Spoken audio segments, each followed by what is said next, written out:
আসসালামু আলাইকুম প্রিয় চাকরি প্রত্যাশী ভাই বোনরা, স্বাগত জানাচ্ছি বিদ্যাবাই ডিজিটাল ক্লাসরুম থেকে। সাথে আছি আমি সাজ্জাদ হোসেন। কেমন আছেন সবাই? কেমন চলছে প্রস্তুতি? একটু কমেন্টে লিখতে পারেন। আজকে আমরা বাংলাদেশ বিষয়াবলীর শেষ লেকচারটা পড়বো এবং শেষ লেকচারে আছে বাংলাদেশের অর্থনীতি।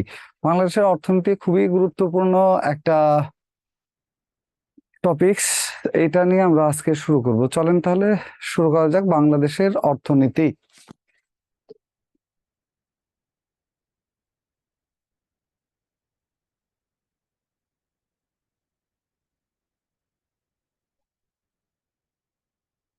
বাংলাদেশের অর্থনীতি, হ্যাঁ, চলেন তাহলে বাংলাদেশের অর্থনীতিতে যা যা আছে এই সব বিষয়গুলো। তো এই বিষয়গুলো নিয়ে আজকের আমাদের যে পড়াশোনা। আহ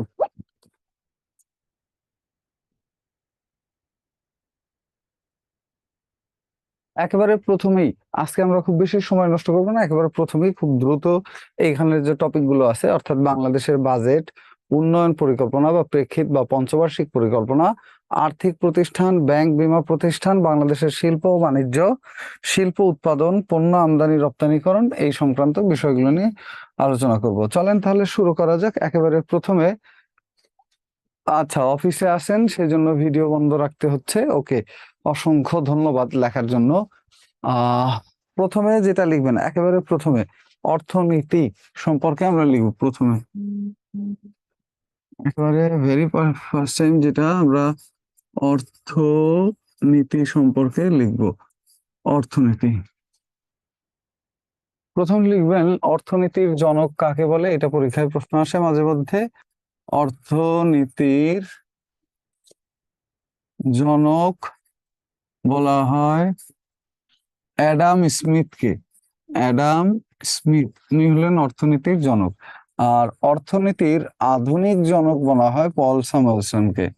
আধুনিক জনক বলা হয় পল স্যামুয়েলসন। পল স্যামুয়েলসনকে বলা হয় আধুনিক অর্থনীতির জনক। পল স্যামুয়েলসন, ওনাকে বলা হয় আধুনিক অর্থনীতির জনক। আর অর্থনীতিতে একটা সংজ্ঞা আছে।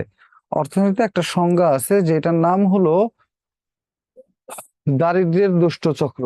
এবং এই দারিদ্র্যের দুষ্ট চক্র সংক্রান্ত সংজ্ঞা বা ব্যাখ্যা এটা একেবারে সর্বপ্রথম দিয়েছিলেন যিনি, তার নাম হলো র্যাগনার মার্কস।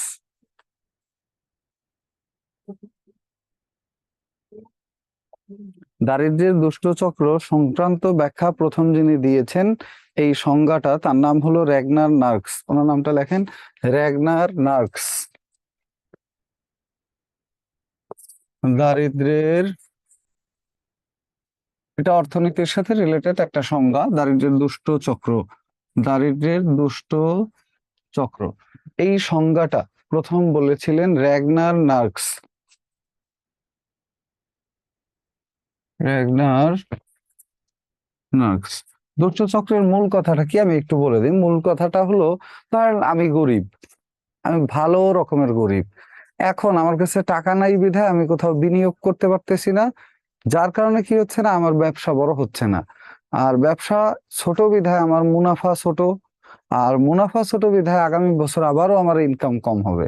এবং আগামী বছরও আমি আবার বিনিয়োগ করতে পারবো না। যার কারণে আমার ব্যবসা ছোট থাকবে, আবারও আমার মুনাফা কম হবে এবং আমি আবারও গরিব থাকবো। এবং একজন গরিব মানুষ এইভাবেই সবসময় একটা দুষ্ট চক্রের মধ্যে আবদ্ধ থাকে। এটাকে বলা হয় দারিদ্র্যের দুষ্ট চক্র। এই সংজ্ঞা বলেছেন র্যাগনার নার্ক, র্যাগনার নার্কস আর কি। আর এরপরে আরেকটা কথা লিখেন, দারিদ্র্য ও দুর্ভিক্ষ নিয়ে গবেষণা করে নোবেল পুরস্কার পেয়েছেন, কি নাম ওনার?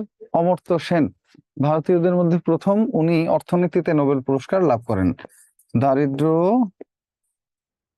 ও দুর্ভিক্ষ, দারিদ্র্য ও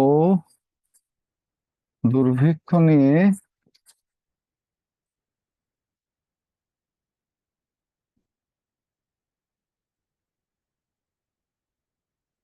দারিদ্র্য ও দুর্ভিক্ষ নিয়ে গবেষণা করে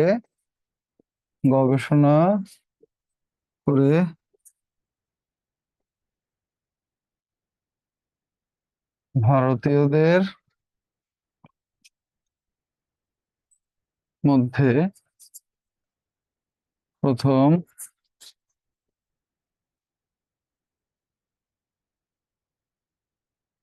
নোবেল পুরস্কার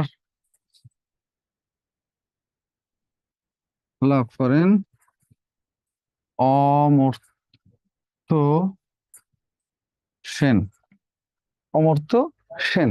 এবং উনি বাঙালি, ভারতীয়দের মধ্যে প্রথম বাঙালি হিসেবে উনি প্রথম বাঙালি হিসেবে প্রথম বাঙালি হিসেবে 1998 সালে নোবেল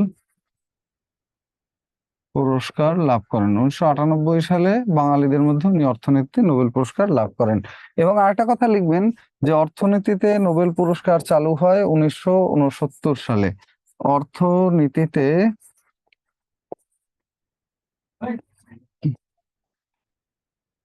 নোবেল পুরস্কার চালু হয় 1969 সালে।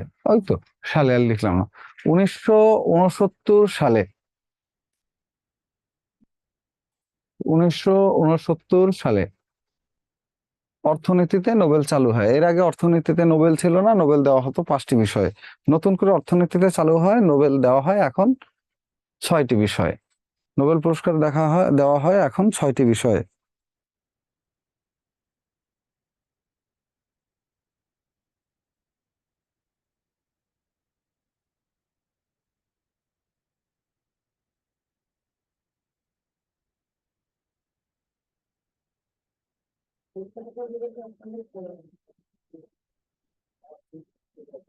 ওকে, নেক্সট আসেন। নেক্সট কথাটা আমরা যেটা লিখবো অর্থনীতির নোবেলের পরে, সেটা হলো অর্থনীতির প্রকারভেদ। লেখেন অর্থনীতির প্রকারভেদ। অর্থনীতির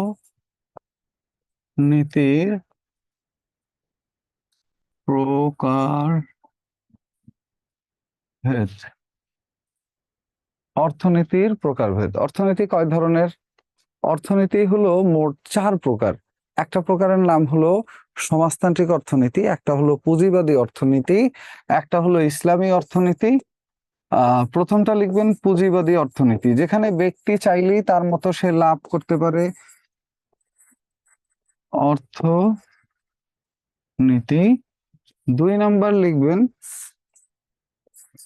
2 নাম্বার লিখবেন সমাজতান্ত্রিক অর্থনীতি। 3 নাম্বার লিখবেন ইসলামী অর্থনৈতিক ব্যবস্থা। ইসলামী অর্থনীতি। ইসলামী অর্থনীতি। আর এরপরে ইসলামী অর্থনৈতিক ব্যবস্থার পরে লিখবেন মিশ্র অর্থনৈতিক ব্যবস্থা। মিশ্র অর্থনৈতিক ব্যবস্থা। মিশ্র অর্থনৈতিক ব্যবস্থা। ওকে, নেক্সট। এরপরে মিশ্র অর্থনৈতিক ব্যবস্থা এই পর্যন্ত শেষ। এখন বাংলাদেশের অর্থনীতির প্রেক্ষাপট। বাংলাদেশে 1991 সাল থেকে মিশ্র অর্থনৈতিক ব্যবস্থা চালু আছে। অর্থনৈতিক ব্যবস্থা না আর কি, সরি, এটা মিশ্র অর্থনীতি লেখেন। মিশ্র অর্থনীতি চালু আছে বাংলাদেশে 1991 থেকে। মিশ্র অর্থনীতি চালু আছে। তো বাংলাদেশে 1991 সাল থেকে মুক্ত বাজার অর্থনীতি ও মিশ্র অর্থনৈতিক ব্যবস্থা চালু রয়েছে। মুক্ত বাজার অর্থনীতি বাংলাদেশে 1991 সাল থেকে মুক্ত বাজার অর্থনীতি ও মিশ্র অর্থনৈতিক ব্যবস্থা চালু রয়েছে। ও মিশ্র অর্থনৈতিক ব্যবস্থা চালু রয়েছে। অর্থনীতি ও মিশ্র অর্থনৈতিক ব্যবস্থা চালু আছে। মিশ্র অর্থনৈতিক ব্যবস্থার মুক্ত বাজার অর্থনীতি মানে হলো যে যে কোনো দেশ এখানে এসে ব্যবসা করতে পারবে, সে তার মুনাফা নিতে পারবে, সে তার বাড়ি নিতে পারবে, কেউ তাকে আটকাবে না। এবং মধ্যে যে কেউ বেচা কিনা করতে পারবে, যে কেউ মার্কেটে পণ্য দিতে পারবে, এই পণ্যের লাভ লস নিতে পারবে, এই সংক্রান্ত বিষয়।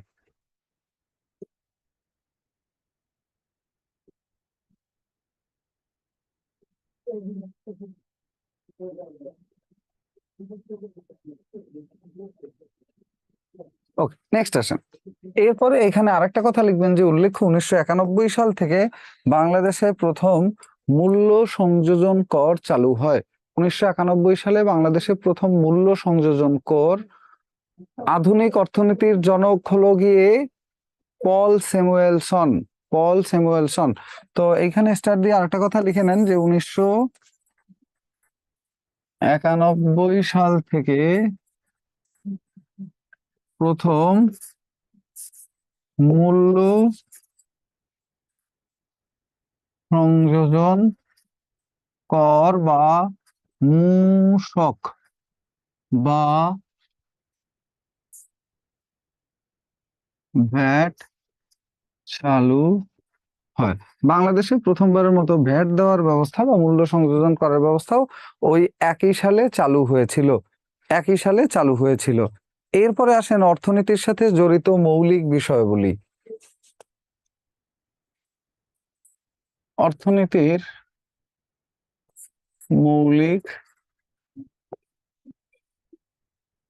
শব্দসমূহ। মৌলিক শব্দগুলোর মধ্যে আছে কি? মৌলিক শব্দগুলোর মধ্যে আছে, 1 নম্বরে লিখবেন অর্থনীতির যে মৌলিক শব্দ, তার মধ্যে প্রথম শব্দটা লিখবেন জিডিপি, দ্বিতীয়টা লিখবেন জিএনপি। এই দুইটা টার্ম অনেকবার পরীক্ষায় এসেছে। জিডিপি হলো gross national product, gross national কেন, গ্রোস ডোমেস্টিক প্রোডাক্ট,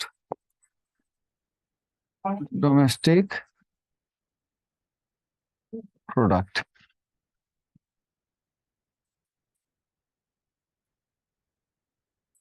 আরটা হলো জিএনপি। জিএনপি মানে হলো gross N A T I O N A L, gross national product, gross national product. মূসক মানে কি? মূসক মানে মূল্য সংযোজন কর, ওই যে ভ্যাটটা দেন। এবং ভ্যাটের বর্তমান পার্সেন্টেজ হলো, বর্তমানে বাংলাদেশে ভ্যাট হলো 15%। অর্থাৎ আপনি যে পণ্য কিনবেন সেই পণ্যের সাথে মূল্য সংযোজন কর দিতে হবে। আপনি যে চাকরির আবেদন করবেন সেখানে 15% আপনাকে ভ্যাট দিতে হবে সরকারকে। ভ্যাট মানে হলো আপনি যেই মূল্যটা খরচ করছেন দেশের অভ্যন্তরে, ওই মূল্যটার উপরে আরো 15% এক্সট্রা, প্রতি 1 টাকায় 15 পয়সা আপনার কাছ থেকে তারা ভ্যাট হিসেবে নিয়ে নিবে।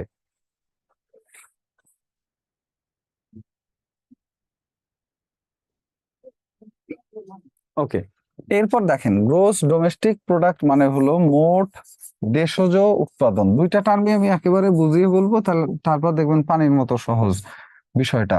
মোট দেশজ উৎপাদন একটা, আরেকটা হলো মোট জাতীয় উৎপাদন বা আয়। পণ্যদ্রব্য বা সেবা সামগ্রী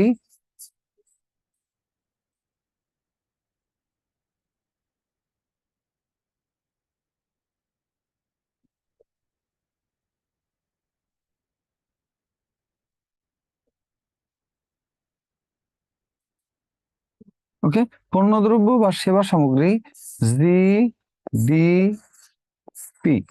এটা হলো দেশের মধ্যে, এই সীমানার মধ্যে টোটাল যত উৎপাদন হবে সেটাকে বলা হবে জিডিপি। ডি মানে হলো ডোমেস্টিক, ঘরোয়া ভাবে, ঘরের মধ্যে টোটাল যা উৎপাদন হবে।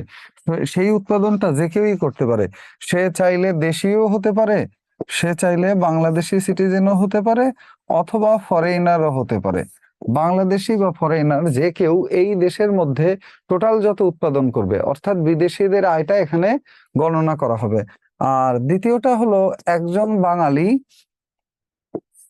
একজন বাঙালি সে বাংলাদেশের মধ্যে বসে অথবা বাংলাদেশের বাইরে শুয়ে সৌদি, কুয়েত, কাতার, ওমান, ইয়েমেন, আরব, বাহরাইন, যেখানে বসে সে উৎপাদন করুক, এই একজন বাঙালি সে যেখানে বসে উৎপাদন করুক, যেখানে পৃথিবীর যে কোনো প্রান্তে বসে উৎপাদন করুক, একজন বাঙালি হিসেবে টোটাল তার যা ইনকাম সেটাকে বলা হবে জিএনপি, অর্থাৎ gross national product. Bangladeshi nationalities এর লোকজন পুরো পৃথিবীতে টোটাল যত উৎপাদন করবে সেটাকে বলা হবে গ্রোস ন্যাশনাল প্রোডাক্ট বা মোট জাতীয় উৎপাদন। জাতীয় উৎপাদনটা দেশ এবং দেশের সীমানার বাইরেও গণনা করা হয়। বুঝতে পারছেন কিনা? ক্লিয়ার হলে সি লিখে দেন, তাহলে আমরা সামনে চলে যাই। অনেকগুলো বিষয় আজকে আমরা পড়বো যদি সময় কুলায়, এবং এগুলোর জন্য তো স্পেশাল লাইভ হবে। আপনাদের তো বিশাল বড় আশীর্বাদ স্পেশাল লাইভ গুলো। স্পেশাল লাইভ গুলোতে মজার জিনিসটা হলো ওইখানে আমাকে প্রচুর টাইম দেওয়া হয়, এবং টাইম দেওয়া হয় বিধায় একটা টপিকের জন্য 1 ঘন্টা সময় দিলে, যেখানে আমি 1 ঘন্টায় আপনাদেরকে একবারে 8টা থেকে 10টা টপিক পড়াই। আর ওইখানে স্পেশাল লাইভ কালকে দেখেছেন কেউ? গতকালকে ওই লাইভটা, গতকালকে যে রাত 10টার লাইভটা হয়েছে, ওই লাইভগুলো এরকমই হবে যে একটা টপিক 1 ঘন্টা 1.5 ঘন্টা ধরে ডিসকাশন হবে, যার কারণে ওই টপিক নিয়ে আর সমস্যা থাকবে না। এরকম ক্লাসগুলো প্রতিদিনই চলবে একেবারে রাত 10টার পরে। কেমন লেগেছে ওটা? ওরকমই চলবে এখন থেকে। আমাকে ওরকম টপিকের জন্য যদি সময় দেওয়া হয় তাহলেই আমরা এগুলো নিয়ে বিশাল, আপনাদের সময় সমস্যাটা হয় কি যে 2 ঘন্টায় আসলে 15-20টা টপিক আমাদের আলোচনা করতে হয়। কম করে হলেও 5 থেকে 7টা টপিক, একেবারে সবচেয়ে কম থাকলে তখন থাকে, এই জন্য ঝামেলাটা হয়। আদারওয়াইজ আমার হাতের লেখা কিন্তু খুব বেশি খারাপ না। আসেন নেক্সট। এরপরে গেল জিডিপি এবং জিএনপি। এর বাইরে আর কি এখান থেকে জানতে পারেন অর্থনীতি সংক্রান্ত টার্মস? তার একটা হলো FDI, foreign direct investment, foreign direct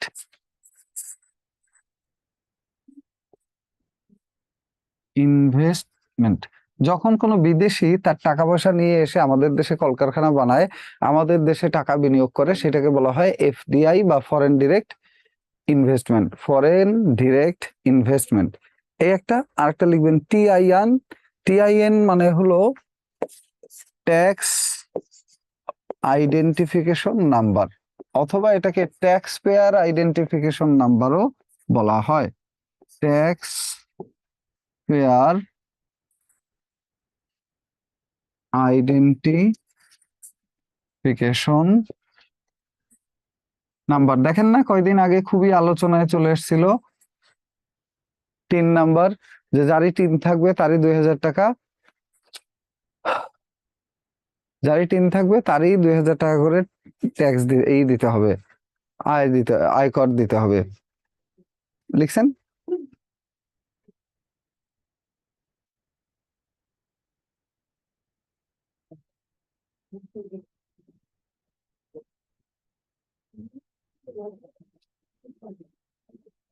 ওকে, এখন আসেন বাংলাদেশের অর্থনীতি সংক্রান্ত কয়েকটা কথা আমরা বলি। বাংলাদেশের অর্থনীতি সংক্রান্ত যে কথাগুলো আছে তার মধ্যে আমরা যদি প্রথম কথাটা বলি, বাংলাদেশের মানুষের মাথাপিছু আয় কত এখন, এটা একটু বলেন। বাংলাদেশের মানুষের মাথাপিছু আয় কত?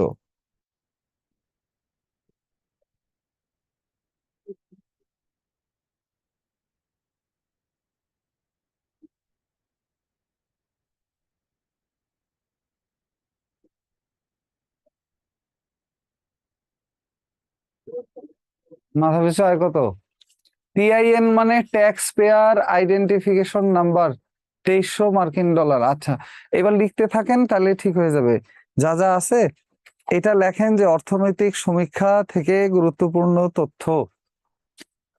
এখানে আর কিছুই লিখতে হবে না, এই পর্যন্ত শেষ। অর্থনৈতিক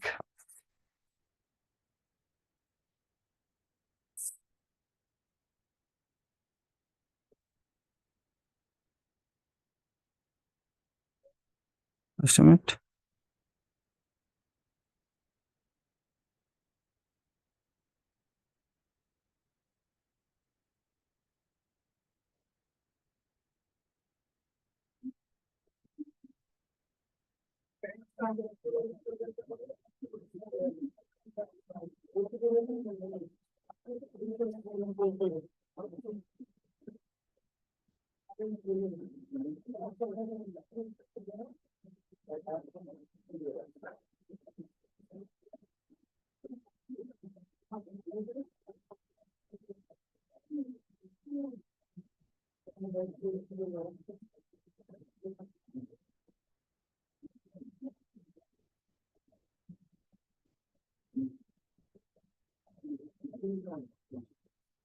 ওকে, প্রথমটা লেখেন। অর্থনৈতিক সমীক্ষা 2023 থেকে, অর্থনৈতিক সমীক্ষা 2023 থেকে একেবারে প্রথম যে কথাটা লিখবেন অর্থনৈতিক সমীক্ষার মধ্যে, সেটা হলো দারিদ্র্যের হার 18.7%। দারিদ্র্যের হার, দারিদ্র্যের হার 18.7%। দ্বিতীয়টা লিখবেন চরম দারিদ্র্যের হার। চরম দারিদ্র্যের হার এটা হলো 5.6%। চরম দারিদ্র্যের হার 5.6%, এটা হলো চরম দারিদ্র্যের হার। একটা হলো দারিদ্র্যের হার, একটা হলো চরম দারিদ্র্যের হার। এরপর লিখবেন জিডিপি প্রবৃদ্ধির হার 6.03%। জিডিপি প্রবৃদ্ধির হার 6.03%। জিডিপি প্রবৃদ্ধির হার 6.03%। 6.03%। 6.03%, এটা হলো জিডিপি প্রবৃদ্ধির হার 6.03%।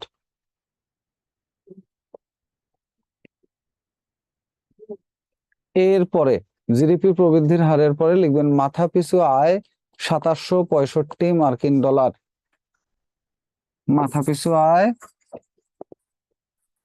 যদিও এটা বর্তমানে আরো একটু কমেছে, বাট আমরা যেহেতু একটা সমীক্ষার কথা বলছি, মাথাপিছু আয় সেখানে আছে 2765 মার্কিন ডলার।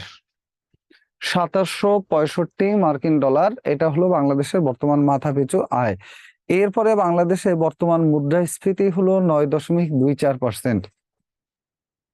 2723 তো কমেছে, কিন্তু কমলেও ওইটা এমনি সাময়িক একটা হিসেব, কিন্তু এটা হলো অর্থনৈতিক সমীক্ষার হিসেব। আমরা সমীক্ষার কথা লিখতেছি। 2900 নেই, 2900 নেই, এটা কমে গেছে এখন। আর $2657 হলো মাথাপিছু জিডিপি। মাথাপিছু জিডিপি বলে, ওটার দরকার নেই, ওটা আপনাদের প্রাইমারি পরীক্ষা আসবে না। আপনারা শুধু এটাই নেন, কারণ আমরা পড়বো অতটুকুই যতটুকু আমাদের না হলেই না। পৃথিবীর সব পড়া আমাদের জন্য গুরুত্বপূর্ণ না, আমাদের জন্য গুরুত্বপূর্ণ হলো যতটুকু আমাদের দরকার ততটুকু, তাই না? আমরা তো আর কেউ অর্থনীতিবিদ হব না, আমরা ছোট বাচ্চা কাচ্চাদের পড়াবো। সেই জন্য শুধু যোগ বিয়োগ ছোট 1 থেকে 5 পর্যন্ত বই পুস্তকেরটা পারলেই হলো। একটু পরের কথাটা লিখেন। পরের কথাটা যেটা লিখবেন যে মুদ্রাস্ফীতি 9.24%। এই মুদ্রাস্ফীতিটা খুব ভয়ঙ্কর একটা জিনিস। মুদ্রাস্ফীতি, যখন টাকার ক্রয় ক্ষমতা কমে যায় সেটাকে বলা হয় মুদ্রাস্ফীতি। এটা একটু লিখে নেন। টাকার ক্রয় ক্ষমতা কমে যাওয়াকে বলা হয় কি? এটাকে বলা হয় মুদ্রাস্ফীতি। ক্রয় ক্ষমতা কমে যাওয়াকে বলা হয় মুদ্রাস্ফীতি। এরপর লিখবেন বিশ্বের সর্বাধিক মুদ্রাস্ফীতির দেশ। বিশ্বের সর্বাধিক মুদ্রাস্ফীতির দেশ ভেনেজুয়েলা। বিশ্বের সর্বাধিক মুদ্রাস্ফীতির দেশ ভেনেজুয়েলা। ভেনেজুয়েলার মুদ্রাস্ফীতি বলেছিলাম না যে 350%। ওনাদের মুদ্রাস্ফীতি আমাদেরটা এই আর ওনাদেরটা ওই 350%। মানে কি, মুদ্রাস্ফীতির ব্যাপারটা যদি একেবারে সহজে বুঝতে চান তাহলে আমি সহজে বুঝিয়ে বলি। ধরেন এটা হলো 1 ভরি সোনা, হ্যাঁ, 1 ভরি সোনা, এবং এই 1 ভরি সোনার কোনো একটা কানের দুল বা কোনো একটা চেইন বিয়ে শাদী করবেন আপনাদের মধ্যে কেউ একজন, হ্যাঁ, এটার জন্য কিনতে হবে। তো কিনতে গেলে এটার জন্য আগে 2010 সালে এটার টাকা লাগতো 26,000, অর্থাৎ 26টা কয় টাকার নোট, 1,000 টাকার নোট, 26টা 1,000 টাকা। আর বর্তমানে এটা কিনতে গেলে আপনার লাগতেছে 99টা 1,000 টাকা বা 99,000 টাকা, 1 লক্ষ টাকার কাছাকাছি। তো দেখেন, আগে এইটা ধরেন একটা খুব ভারী আলমারি, আপনার বাসার খুব ভারী একটা আলমারি, বড় থাকে না বাক্স আলমারি, স্টিলের লোহার, কেউ সরাতে পারে না, 5 জন মানুষ লাগে ওটা সরাতে। তো 5 জন মানুষ আগে যে আলমারিটা সরাতে পারতো, এটার মধ্যে যখন জিনিসপত্র দিয়ে রাখছেন, তখন এই ভারী আলমারিটা সরাতে মানুষ লাগে 9 জন। তো এখন মানুষের থেকে আলমারি ভারী হয়ে গেছে, অর্থাৎ মানুষ বেশি লাগতেছে। ঠিক তেমনি আগে পণ্য যেই ওয়েট ছিল তার থেকে পণ্যের ওয়েট বেশি হয়ে গেছে, অর্থাৎ যেই কাজটা আমরা 26টা টাকা দিয়ে করতে পারতাম ওইটার জন্য এখন 99টা টাকা লাগতেছে। জিনিস একই, পণ্য একই, অর্থাৎ পণ্যের ভ্যালুটা বেড়ে গেছে এবং টাকার ভ্যালু কমে গেছে। এটাকে বলা হয় মুদ্রাস্ফীতি। আগের ক্লাসে বলেছেন মুদ্রাস্ফীতি 9%, ওইটা বাজেটের। আগের ক্লাসে মুদ্রাস্ফীতি 9% যেটা বলছি এটা বাজেটের, আর 9.24% যেটা, সেটা হলো অর্থনৈতিক সমীক্ষা 2023 অনুযায়ী। এরপরে লিখবেন এরপরে লিখবেন তো মুদ্রাস্ফীতির পার্সেন্টটা বুঝছেন তো? বাংলাদেশের শুধুমাত্র 8টা প্রোডাক্টের উপরে হিসেব করে এই মুদ্রাস্ফীতির গণনা করা হয়েছে, বাট বাকি অনেক প্রোডাক্ট আছে যেগুলো এই হিসাবের মধ্যে ধরাই হয়নি সাহস করে। তেল, ডাল, চাল, নুন, এগুলো হিসাবের মধ্যে ধরা হলে মুদ্রাস্ফীতি সম্পর্কে আর কিছুই বলার নেই আর কি। বুঝতে পারছেন? মূলত কি, কিছু মানুষকে এক্সট্রা ভ্যাগেন্ট বা অতিরঞ্জিত সুবিধা দেওয়ার জন্য বাংলাদেশের অর্থনীতির মূলত এই অবস্থাটা হয়েছে। তারা নিজেদের ব্যবসায়িক স্বার্থ টিকিয়ে রাখতে সরকারকে ব্যবহার করার চেষ্টা করছে, এবং তাদের ব্যাপারগুলো বুঝতে সরকার ব্যর্থ। সরকার খুব ভালোই কাজকর্ম করতেছে, বাট সমস্যা হলো এই যে একটা গোষ্ঠী, বঙ্গবন্ধু বলেছিলেন যে চাটার দল, আমি বিদেশ থেকে ভিক্ষা করে আনি আর এই চাটার দল সব সেটে সুটে খেয়ে ফেলে। তো এখন হয়েছে এইটা, যে আমরা দেশ সামনে এগিয়ে নেওয়ার চেষ্টা করলেও একটা গোষ্ঠী আছে, একটা গোষ্ঠী ধরেন একজনের নাম হলো পিকে হালদার। পিকে হালদার একা 11,000 কোটি টাকা মেরে দিয়ে চলে গেছে। এটা কি আওয়ামী লীগ করছে? এটা কি সরকার করছে? কিন্তু ব্যাপারটা হলো এই সুবিধাটা সে কারো না কারো কাছ থেকে নিছে, এবং সে 11,000 কোটি নিলে সে কাউকে না কাউকে 1-2 হাজার কোটি দিয়ে তারপরে 11,000 কোটি ইনকাম করছে। বুঝতে পারছেন ব্যাপারটা? এটা মূলত জাতিগতভাবে, আমাদের যে বাঙালি জাতি, এরা জাতিগতভাবে সেম জিনিস। আপনি যদি আগের দিকে ফিরে যান, আওয়ামী লীগের আগে যারা ছিল, তখনও তারেক জিয়ার পাশে যে ছিল, সে বিদ্যুৎ নিয়ে ব্যবসা করছে, কি নাম যেন ওনার একজনের, আরো একজন ছিল, এরকম অনেক জায়গায় অনেক লুটপাট হয়েছে। মূলত কেউই এসে দেশকে যে মাথায় তুলে ধরবে তা না। আমরা বাঙালি তো সবাই এসে আগে পকেটের কথা চিন্তা করবে। এখন যদি গভর্নমেন্ট চেঞ্জ হয়, যে আসবে তারও তো পকেট ফাঁকা, সেও এসে আবার নতুন করে এই একই জিনিসই করবে। বুঝতে পারছেন? কেউই কিছু আলাদা করবে না। করতে হলে আগে মেন্টালিটি চেঞ্জ করতে হবে, আগে আমরা যে টিপিক্যাল বাঙালি এই জায়গা থেকে বেরিয়ে আসতে হবে। আমি নিজের জায়গা থেকে কি করতেছি এটা দেখেন, অথবা এর বাইরে আপনি যাই চিন্তা করেন কোনো লাভ নেই। আপনি চিন্তা করেন ও আচ্ছা, আওয়ামী লীগ সব দেশ খেয়ে ফেলছে, এখন বিএনপি আসলে দেশ কি করবে, গড়বে। তো তার তো পকেট ফাঁকা, দেশ গড়বে কি তার বাড়ির পকেট দিয়ে? কোনো রাজনীতিবিদ কি বাড়ি দিয়ে পয়সা এনে চালায় দেশ? বেকার মানুষজন আমরা, আমাদের কাছ থেকে কি করতে হবে, টাকা নেওয়া লাগবে। কেন? ভ্যাটের টাকা। আমরা যে চাকরি অ্যাপ্লিকেশন করবো সেই জায়গায় 15% ভ্যাট দেওয়া লাগবে। 600 টাকার একটা অ্যাপ্লিকেশনে 6-15-90 টাকা ভ্যাট দিবেন আপনি। 90 না, সরি, 9 টাকা ভ্যাট। তো এই 9 টাকা ভ্যাট যদি একজনের কাছ থেকে নেয়, বাংলাদেশে বেকার আছে 26 লক্ষ বেকার। এক একজন বেকার মাসে আবেদন করে 5টা করে, ইনকামের খাত বানায়, আর কিছুই না। সবই, কেউই ভালো না, আমিও ভালো না, আপনিও ভালো না। এটা আমাদের বৈশিষ্ট্য এই অঞ্চলের, ইন্ডিয়ান সাবকন্টিনেন্ট যেটা, এই অঞ্চলের মানুষের বৈশিষ্ট্য। আসেন এরপরে বাংলাদেশের অর্থনীতির খাত সম্পর্কে লেখেন। অর্থনীতির খাত, অর্থনীতির খাত, মূল খাত হলো তিনটি। অর্থনীতির মূল বা প্রধান খাত হলো তিনটি। কেউ কেউ হয়তোবা ভাবছিলেন স্যার বুঝি এখনই বলবে যে আওয়ামী লীগ গেলেই ভালো হয়, দেশটা খাই ফেলছে। কেউ ভাবছে স্যার এইবার বলবে যে না, আওয়ামী লীগের দেশ ঠিকঠাক চালাইতেছে, বিএনপি আসলেই লস। কেউ আসলেই লসও নেই, কেউ আসলেই লাভও নেই। বুঝতে পারছেন? কেউই দেশ মাথায় তুলতে পারবে না। দেশ মাথায় তোলার জন্য সবাইকে আর কি অবদান রাখতে হয়। প্রধান খাত হলো তিনটি: কৃষি, শিল্প, সেবা। এই তিনটা হলো প্রধান খাত। কৃষি, শিল্প, আরটা হলো সেবা খাত। কৃষি খাতের কথা লেখেন যে কৃষি খাতের প্রবৃদ্ধি 11.2%। 11.20% হলো কৃষি খাতের প্রবৃদ্ধি। 11.20%। এটা হলো কৃষি খাতের প্রবৃদ্ধি না, সরি, অবদান। কৃষি খাতের অবদান। কৃষি খাতের অবদান অর্থাৎ বাংলাদেশের অর্থনীতিতে কৃষি খাত অবদান রেখেছে 11.20%। দ্বিতীয়টা যেটা আছে, দ্বিতীয়টা 37.56%। 37.56%।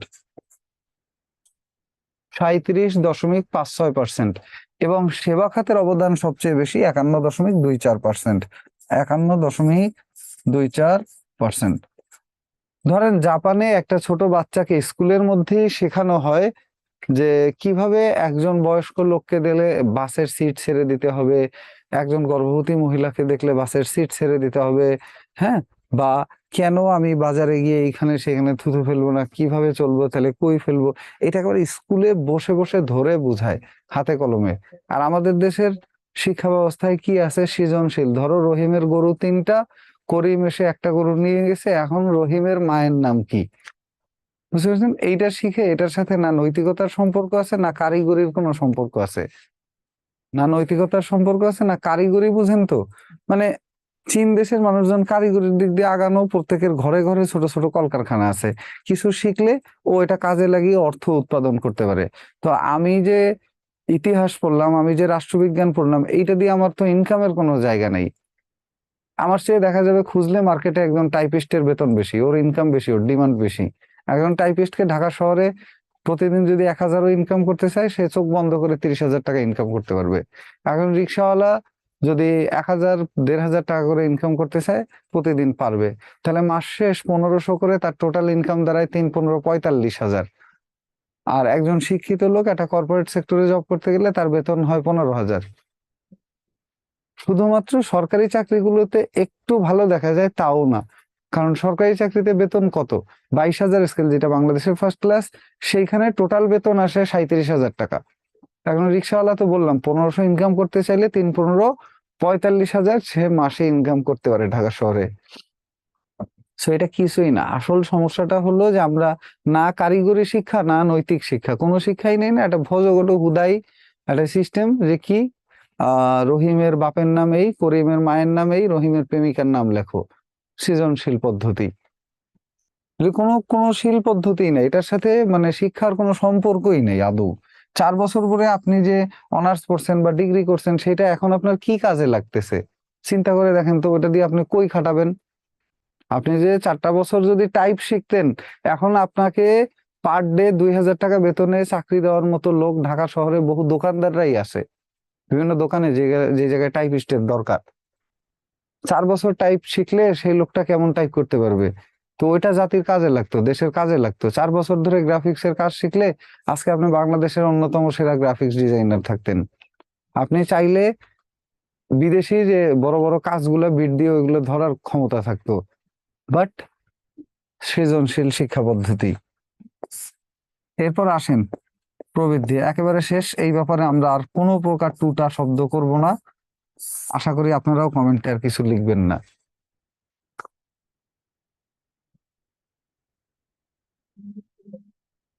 প্রবৃদ্ধির কথা লিখেন যে এই খাতগুলোর প্রবৃদ্ধি 2.61%। 2.61%। 2.61%। এরপরে দ্বিতীয় জিনিসটা লেখেন, এটা হলো কৃষি খাতের প্রবৃদ্ধি। সবচেয়ে বেশি প্রবৃদ্ধি যেই খাতে হয়েছে 8.61%, শিল্প খাতের প্রবৃদ্ধি 8.11% শিল্প খাতের প্রবৃদ্ধি। এরপর শিল্প খাতের পরে আরেকটা খাত যেটা আছে আমাদের, সেটা হলো 5.48% সেবা খাতের প্রবৃদ্ধি। সেবা খাতটা হলো হোটেল, মোটেল, এরপরে বিভিন্ন ধরনের মানে বিভিন্ন ধরনের সেবামূলক প্রতিষ্ঠান, আবাসন ব্যবস্থা, প্লট ব্যবস্থা, এই ধরনের যেগুলো আছে এগুলো সব সেবা খাতের অন্তর্ভুক্ত। বুঝতে পারছেন? হোটেল, দোকান, ব্যবসা বাণিজ্য, এরপরে হলো আপনার আবাসন সিস্টেম যেটা আছে, এগুলো সব এই খাতের অন্তর্ভুক্ত। আর আমাদের শিল্প কারখানা এখানে হলো শিল্প খাতের অন্তর্ভুক্ত শিল্প কারখানাগুলো।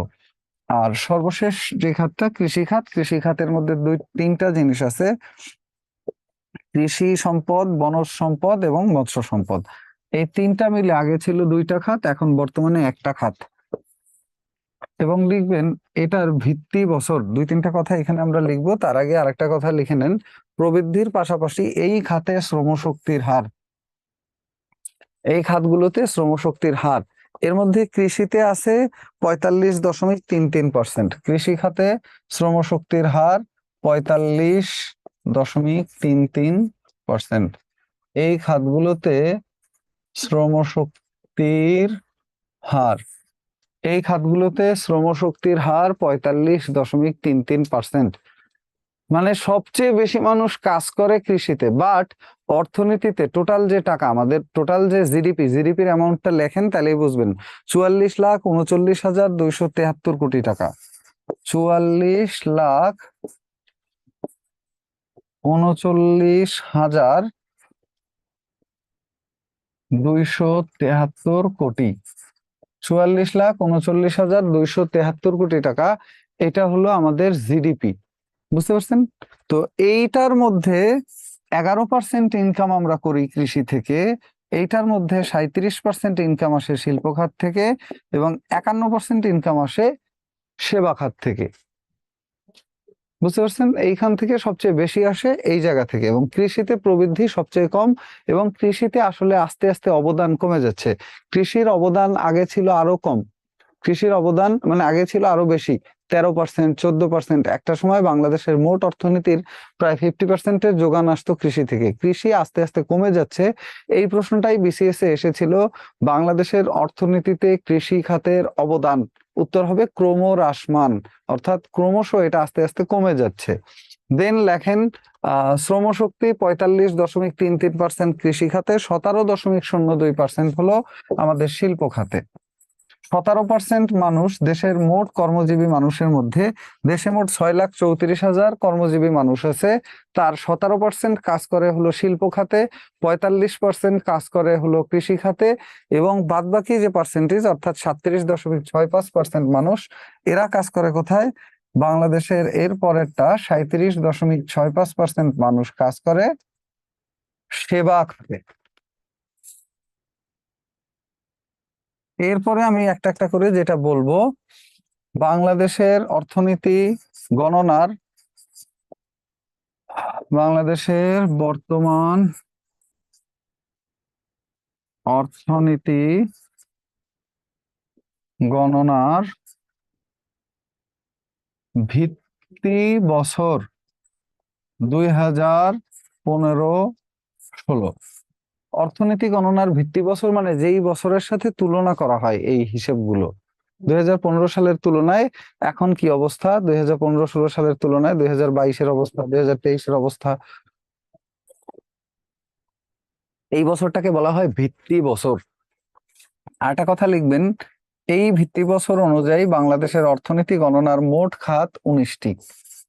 এই ভিত্তি বছর অনুযায়ী,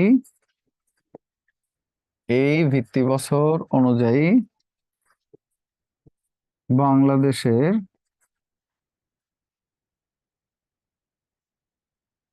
অর্থনীতি গণনা মোট খাত 19টি, যার মধ্যে কৃষির উপখাত,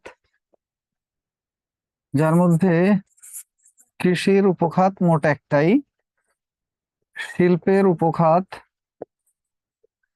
শিল্প খাতের উপখাত সহ শিল্পে মোট খাত আছে 5টি এবং সেবা খাতের মোট খাত আছে হলো 13টি। এই সব মিলে বাংলাদেশের মোট খাত দাঁড়ায় হলো অর্থনীতিতে 19টি। স্যার লেকচারে 7-এ বলেছিলেন কৃষিতে শ্রমশক্তি 47.48%। ওইটা হলো বাংলাদেশের কৃষি শুমারি অনুযায়ী, কৃষি শুমারি 2019 এটার তথ্য অনুযায়ী বাংলাদেশের কৃষিতে শ্রমশক্তি 47.48%। আর এইটা অনুযায়ী 45.33% অর্থনৈতিক সমীক্ষা। বললাম না ওইটা করা 2019 সালের জরিপ, আর এখনকার জরিপটা হলো 2023 সালের জরিপ সর্বশেষ।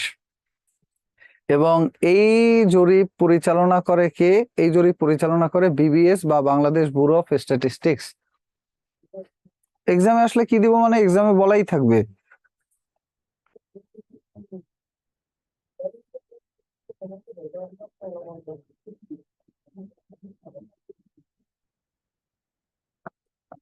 এক্সামে বলাই থাকবে অর্থনৈতিক সমীক্ষা অনুযায়ী, অথবা বাজেট অনুযায়ী, অথবা কৃষি শুমারি অনুযায়ী, অথবা আরেকটা হলো বাংলাদেশের জনশুমারি 2022 অনুযায়ী, জনশুমারি 2022 অনুযায়ী, এরকম উল্লেখ থাকবে, বুঝছেন? তো আসেন নেক্সট, এর পরের কথাবার্তায় আমরা চলে যাই। এটা গেল একেবারে 44,39,000 বলতে এটা কি বোঝাতে চেয়েছেন? এটা বলতে বোঝাতে চেয়েছি এটা হলো বাংলাদেশের মোট জিডিপির পরিমাণ বা আকার। মোট জিডিপির আকার, জিডিপি মানে হলো গ্রোস ডোমেস্টিক প্রোডাক্ট।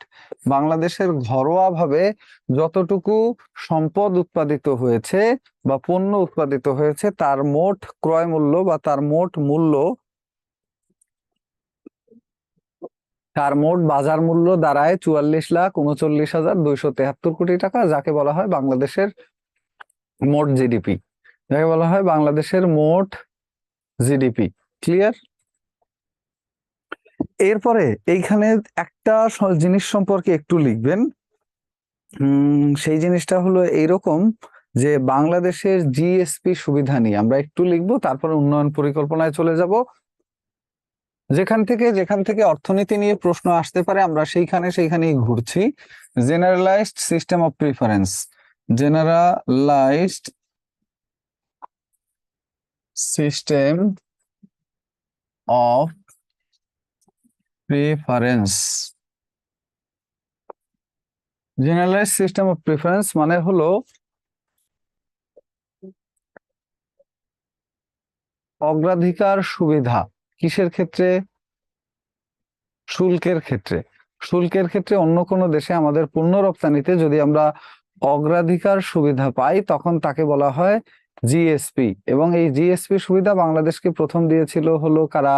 কানাডা, পরে দেয় ইউরোপীয় ইউনিয়ন, যুক্তরাষ্ট্র দেয়, এবং বর্তমানে যুক্তরাষ্ট্রের পক্ষ থেকে জিএসপি বন্ধ আছে, বাট সবারটা চালু আছে।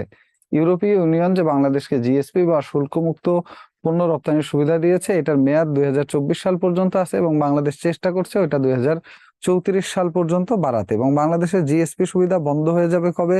জিএসপি সুবিধা বন্ধ হয়ে যাবে যখন 2026 সালে বাংলাদেশ এলডিসি থেকে উত্তরণ করবে। এলডিসি থেকে উত্তরণ করলে কবে করবে এটা? 24 নভেম্বর 2026। এই উত্তরণটা হওয়ার কথা ছিল 2024 সালে, করোনার জন্য বাংলাদেশ আবেদন করে একটু পিছিয়ে এনেছে সময়টা, যে 2 বছর আমাদেরকে আরেকটু বেশি সময় দেন, আমরা এখনো রেডি না। মানে ব্যাপারটা এমন যে আমরা যে এলডিসি থেকে উত্তরণ করলে আমরা হয়ে যাব ধনী দেশ। তো ধনী দেশ তো সাধারণত তাদের কোনো গরিবদের জন্য যে সুযোগ সুবিধা এটা দরকার নাই, এই জন্য বাংলাদেশকে এই যে সুবিধাটা গরিবদের যেটা দেওয়া হয় এটা তুলে নেওয়া হবে, যে গরিবরা কোনো দেশে গিয়ে ব্যবসা বাণিজ্য করলে তাদের কাছ থেকে ট্যাক্স রাখা হয় না, বাট যারা ধনী দেশ তারা ব্যবসা করলে ট্যাক্স দিতে হয়। আবার বাংলাদেশ এখন যে লোনগুলো আনতো বিশ্ব ব্যাংকের কাছ থেকে, এডিবির কাছ থেকে, ওই লোনে সুদের হার ছিল 1%-এর নিচে, 0.87%। বাট এখন ওই পার্সেন্টেজটা চলে যাবে প্রায় 2%-এর কাছাকাছি। এখন আমাদের যে লোনগুলো সেগুলোর সুদের হার হবে 2%-এর কাছাকাছি, কারণ আমরা বড়লোক দেশ। আমাদেরকে গরিবদের যেই যেই সুদে ঋণ দেওয়া হয় সেই সুদে তো আর আমাদের ঋণ দেবে না, আমাদের তো বড় লোকের সুদে ঋণ দেবে। এলডিসি মানে হলো লেস্ট ডেভেলপড কান্ট্রি। এলডিসি হলো লেস্ট ডেভেলপড কান্ট্রি, এলডিসি। এবং বাংলাদেশের এলডিসি থেকে উত্তরণ ঘটবে ওই সময়। গেল এটা সুবিধা। এরপরে আসেন কি ব্যাপার, লোকজন দুই একজন করে কমতেছে কেন, কই যায় এরা? লোকজন কমলে কিন্তু আমি ধরতে পারি, বুঝতে পারি, মানে আমি যে বোর্ডে ওই দিকেও খেয়াল রাখি যে লোকজন কই যায়, কারা আসে কারা আসে, নতুন করে আবার কারা যায় আসে, সবকিছুই খেয়াল রাখি। যাদের ক্যামেরা চালু আছে তাদেরকে তো দেখাই যাচ্ছে, যারা শুয়ে বসে আছেন বা ঘুমিয়ে আছেন, কাগজ কলম নেই, টেবিল চেয়ারে নেই, তাদের জন্য কিন্তু বিশাল সমবেদনা। মোটামুটি আজকেই শেষ ক্লাস এবং এখানে অনেকগুলো গুরুত্বপূর্ণ টপিক আছে যেগুলো থেকে প্রশ্ন আসলে আপনি আপনার মতো গুছিয়ে বানানো কিন্তু একটু টাফ হয়ে যাবে। সেজন্য আমি চাইবো যে সবাই যাতে টেবিল চেয়ারে থাকেন আর ম্যাক্সিমাম মানুষই ক্যামেরাগুলো চালু রাখেন, তাহলে আপনার জন্য কানেক্টিভিটির সুবিধা, আমার জন্য কানেক্টিভিটির সুবিধা। বুঝতে পেরেছেন? যারা আছেন সবাইকে উদ্দেশ্য করেই বলছি। 4টা 30-এ প্রাইভেট আছে, 4টা 30-এ প্রাইভেট থাকলে তো যেতেই হবে, এ ব্যাপারে তো আর কিছু বলার নেই।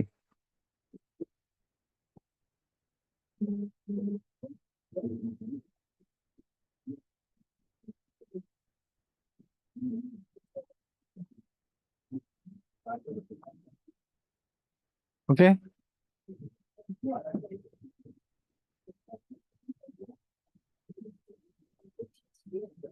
নেক্সট আসেন। আপনার ক্লাস অনেক মিস করব স্যার। ওকে, মিস করতে লাগেন, সমস্যা নেই, চলবে। রাত 10টার ক্লাসে দেখা হবে প্রত্যেক সপ্তাহে 1-2 বার, ওইটা চলতে থাকবে। এরপরে আসেন,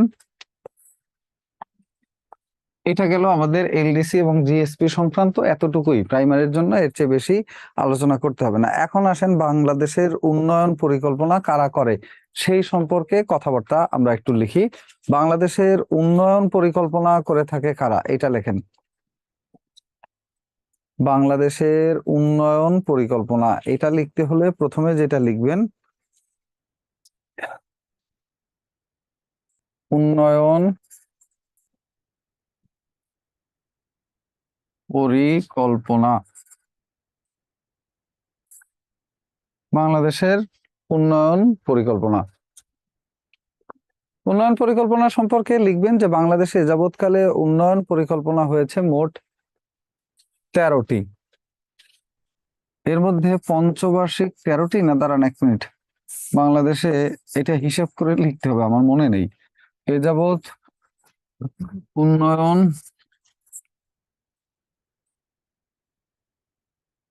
পরিকল্পনা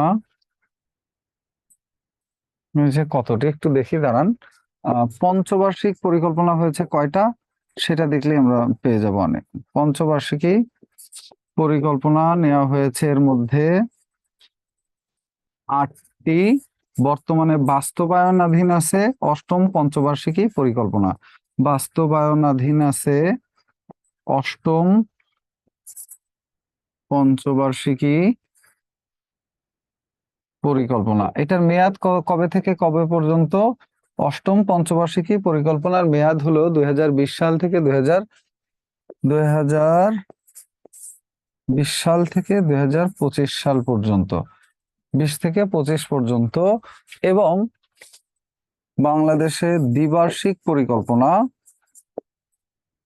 দ্বিবার্ষিক উন্নয়ন পরিকল্পনা নেওয়া হয়েছে একটি।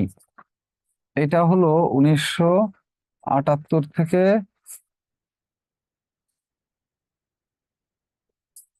80 এই সময়। আরেকটা কথা লিখবেন, দারিদ্র্য বিমোচন কৌশলপত্র নেওয়া হয়েছে 2টি। দারিদ্র্য বিমোচন কৌশল পত্র বা PRSP, এটাকে বলা হয় poverty reduction strategy paper. Poverty reduction strategy paper মানে হলো PRSP, poverty reduction strategy paper বা PRSP। এই পিআরএসপি নেওয়া হয়েছে বাংলাদেশে মোট দুইটি। পিআরএসপি নেওয়া হয়েছে বাংলাদেশে মোট দুইটি, অর্থাৎ দুইটা পভার্টি রিডাকশন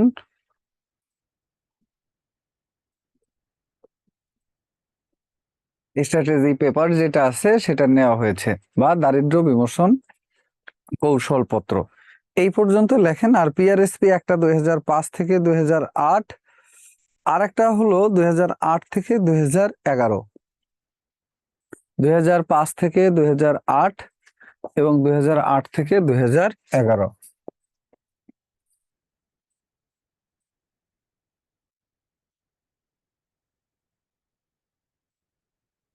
এগুলোকে বলা হয় পিআরএসপি বা পভার্টি রিডাকশন স্ট্র্যাটেজি পেপার। তাহলে মোট কয়টা দাঁড়ালো? দুইটা, আর একটা তিনটা, আর আটটা, 11টা। মোট উন্নয়ন পরিকল্পনা নেওয়া হয়েছে যাবৎকালে 11টি। শেষ। এরপরে আসেন উন্নয়ন পরিকল্পনা সম্পর্কে আরেকটু কথা লিখেন, যে বাংলাদেশের উন্নয়ন পরিকল্পনা যারা করে, অর্থাৎ পরিকল্পনা কমিশন, এই পরিকল্পনা কমিশনের প্রধান হলেন মাননীয় প্রধানমন্ত্রী। পরিকল্পনা কমিশনের প্রধান, উন্নয়ন পরিকল্পনা করে পরিকল্পনা কমিশন, পরিকল্পনা কমিশন। আর এই কমিশনের প্রধান হলেন মাননীয় প্রধানমন্ত্রী।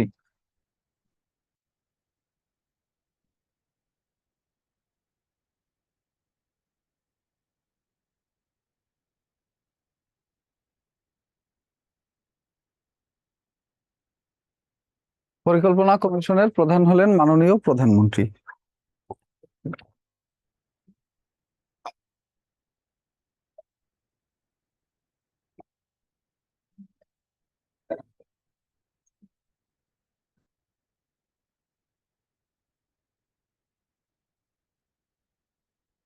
লিখছেন?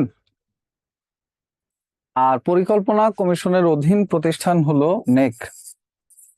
এর অধীন প্রতিষ্ঠান একটা হলো একনেক। একনেক সম্পর্কে লিখেন, executive committee,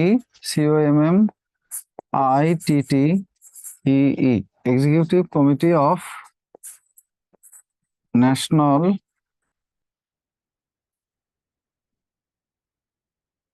economic council.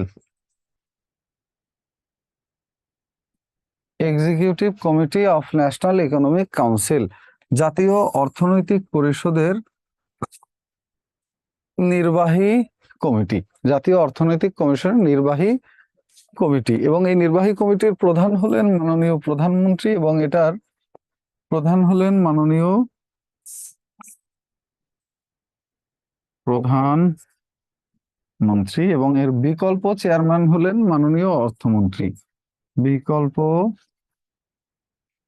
Chairman মাননীয় অর্থমন্ত্রী। খতম। এরপর আসেন বাংলাদেশের প্রেক্ষিত পরিকল্পনা। বাংলাদেশের প্রেক্ষিত পরিকল্পনা, স্যার একটু উপরে লিখতে পারিনি। ওকে, বাংলাদেশের প্রেক্ষিত পরিকল্পনা একটু উপর মানে তো ভালো উপরে যাওয়া লাগতেছে। এই জায়গা মেলা উপরে যাইতে হবে তো এত। জাস্ট স্ক্রিনশট নিয়ে নেন, যে লিখতে পারেননি স্ক্রিনশট নেন, যে লিখতে পারেননি স্ক্রিনশট নেন। রাত 10টায় কোথায় ক্লাস হয়? রাত 10টায় ফেসবুকে ক্লাস হয়, বিদ্যাবাড়ি ফেসবুক পেজে ফ্রি লাইভ ক্লাস।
লিখছেন?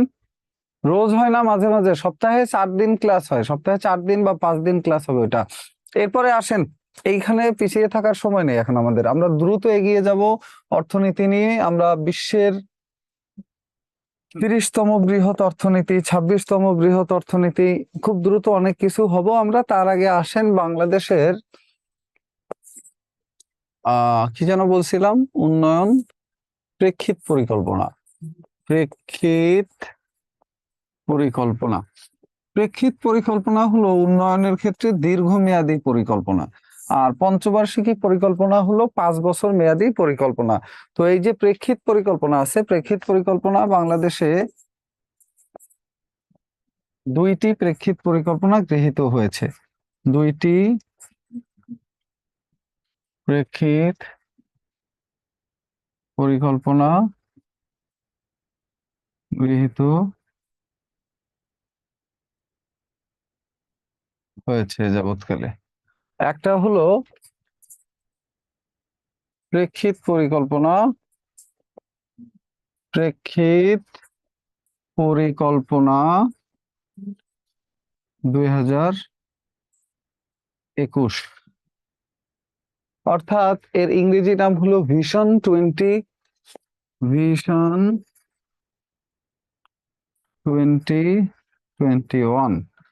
আর দ্বিতীয়টা উন্নয়ন পরিকল্পনা যেটা, সেটার নাম হলো প্রেক্ষিত পরিকল্পনা 2041, এটার নাম হলো ভিশন 2041। হ্যাঁ, 2041। এবং এই ভিশন 2041 এই পরিকল্পনার পরিবর্তিত পরিকল্পনা হলো স্মার্ট বাংলাদেশ। এটা লেখেন, প্রেক্ষিত পরিকল্পনা, প্রেক্ষিত পরিকল্পনা বা ভিশন 2041 এর পরিবর্তিত লক্ষ্যমাত্রা হলো স্মার্ট বাংলাদেশ। আর এই স্মার্ট বাংলাদেশ বিনির্মাণ হবে 2041 সালের মধ্যে, বিনির্মাণ হবে 2041 সালের মধ্যে।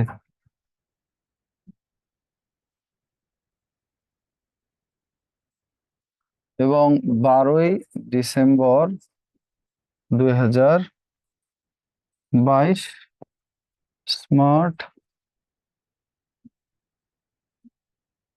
বাংলাদেশের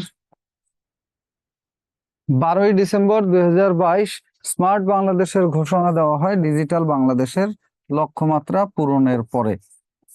ঘোষণা দেওয়া হয় ডিজিটাল বাংলাদেশ লক্ষ্যমাত্রা পূরণের পরে। ডিজিটাল বাংলাদেশ এর লক্ষ্যমাত্রা পূরণের পরে স্মার্ট বাংলাদেশের লক্ষ্যমাত্রা পূরণ করা হয়। মানে বাংলাদেশ ডিজিটাল অলরেডি হয়ে গেছে, এই জন্য এইটার পরিবর্তে এখন নতুন লক্ষ্যমাত্রা গ্রহণ করা হয়েছে, বাংলাদেশকে স্মার্ট করার পরিকল্পনা। আগেরটা ছিল ডিজিটাল বাংলাদেশ, ওইটা অলরেডি অর্জন হয়ে গেছে। এখন নতুন পরিকল্পনা গ্রহণ করা হয়েছে স্মার্ট বাংলাদেশ।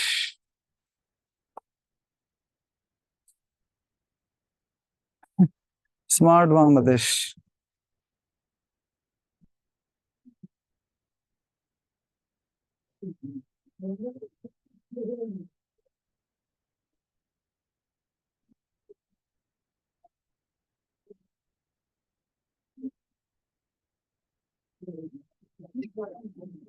আসছেন? এখন স্মার্ট বাংলাদেশ যেটা আছে সেটার ভিত্তি হলো চারটি। লেখেন, স্মার্ট বাংলাদেশের ভিত্তি কয়টি? স্মার্ট বাংলাদেশের ভিত্তি হবে চারটি। স্মার্ট বাংলাদেশের ভিত্তি হবে চারটি। চারটি ভিত্তি কি কি? চারটি ভিত্তি কি কি? Smart citizen, smart citizen,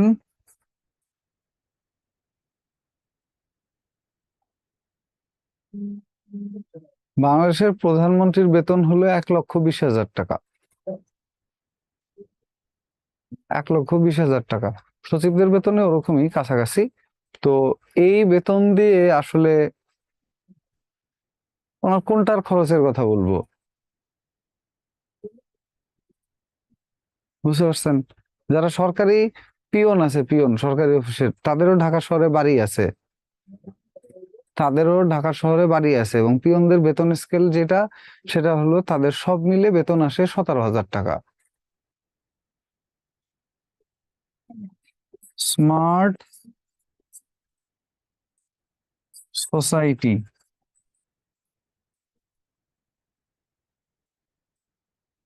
smart economy, আরেকটা হলো, আরেকটা কি যেন, আমার তো মনেই থাকে না এতগুলা। 1 নম্বর হলো স্মার্ট সিটিজেন, 2 নম্বর হলো স্মার্ট সোসাইটি, 3 নম্বর হলো স্মার্ট ইকোনমি, আর 4 নম্বর আরেকটা স্মার্ট কি আছে? আরো একটা কিছু স্মার্ট আছে। সবকিছু স্মার্ট হবে তো? Smart Bangladesh, smart citizen, smart society, smart economy, society, citizen, economy, আরেকটা কি আছে ভুলে গেলাম। Smart government. এই জন্যই জিজ্ঞেস করছি কি হবে বলেন। গভর্নমেন্ট স্মার্ট হয়ে যাবে, এখন আনস্মার্ট আছে, গভর্নমেন্ট স্মার্ট হয়ে যাবে 2041 সালের পর। তারা স্মার্ট থাকবে। স্মার্ট গভর্নমেন্ট, তারা 2041 সালে এই আনস্মার্ট লোকজন গভর্নমেন্টে যারা আছে এরা স্মার্ট হয়ে যাবে 2041 সালে।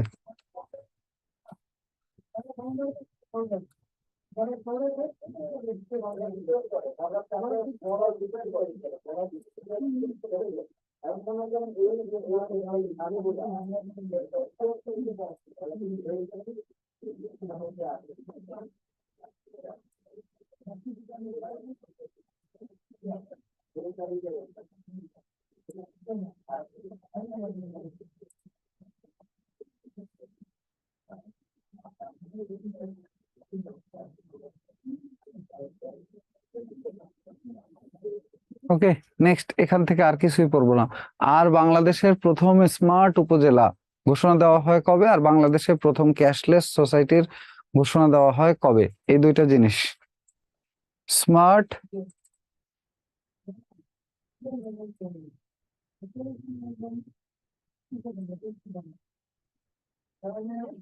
লেখেন, বাংলাদেশের প্রথম স্মার্ট উপজেলা শিবচর ঘোষণা দেওয়া হয় কবে? তারিখ বলেন।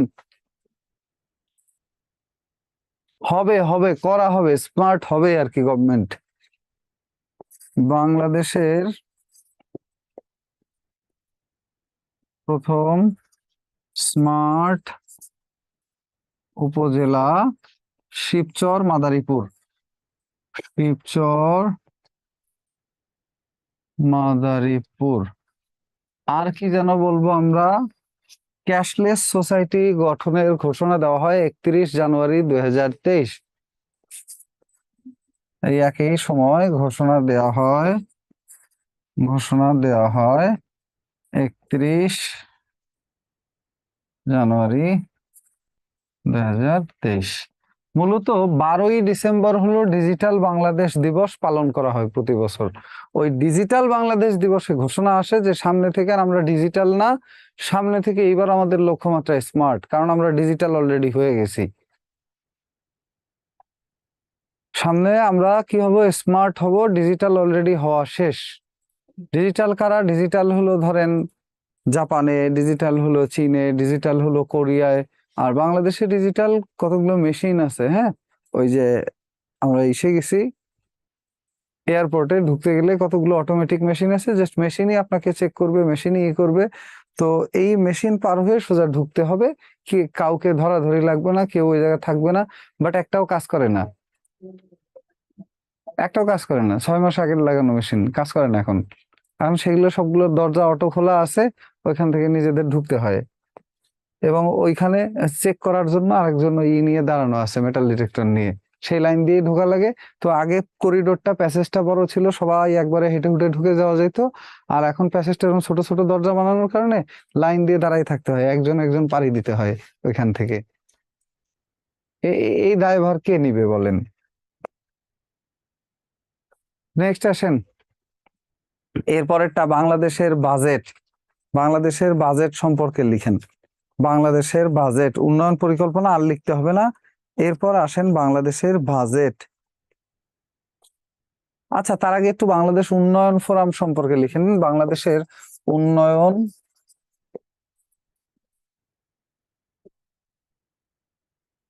ফোরাম।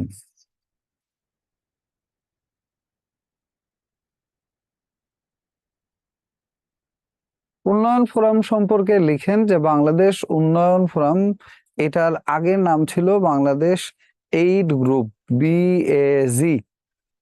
আর এইড গ্রুপ গঠিত হয় 1974 সালে। এর প্রথম নাম ছিল BAG বা বাংলাদেশ এইড গ্রুপ, যেটা 1974 সালে প্রতিষ্ঠিত হয়। বাংলাদেশ এইড গ্রুপ এটা প্রতিষ্ঠিত হয় 1974 সালে। এইড গ্রুপ এটা প্রতিষ্ঠিত হয় cashless society, cashless society.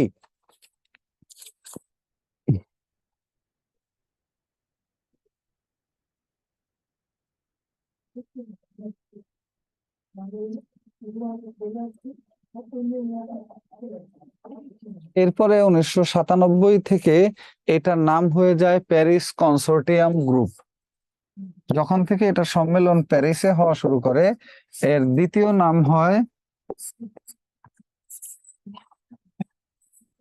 Paris consortium group. 1997 থেকে এটার নাম হয় Paris consortium group, Paris consortium group. এবং বর্তমান নাম হলো এটার, বর্তমান নাম হলো বাংলাদেশ ডেভেলপমেন্ট ফোরাম বা BDF, বাংলাদেশ ডেভেলপমেন্ট ফোরাম বা BDF। এবং 2002 সালে এই নামকরণ করা হয়। বর্তমান নাম হলো বাংলাদেশ ডেভেলপমেন্ট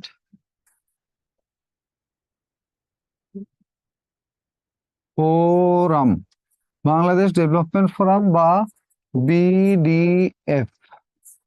এবং পরীক্ষায় প্রায়ই প্রশ্ন আসে বাংলাদেশের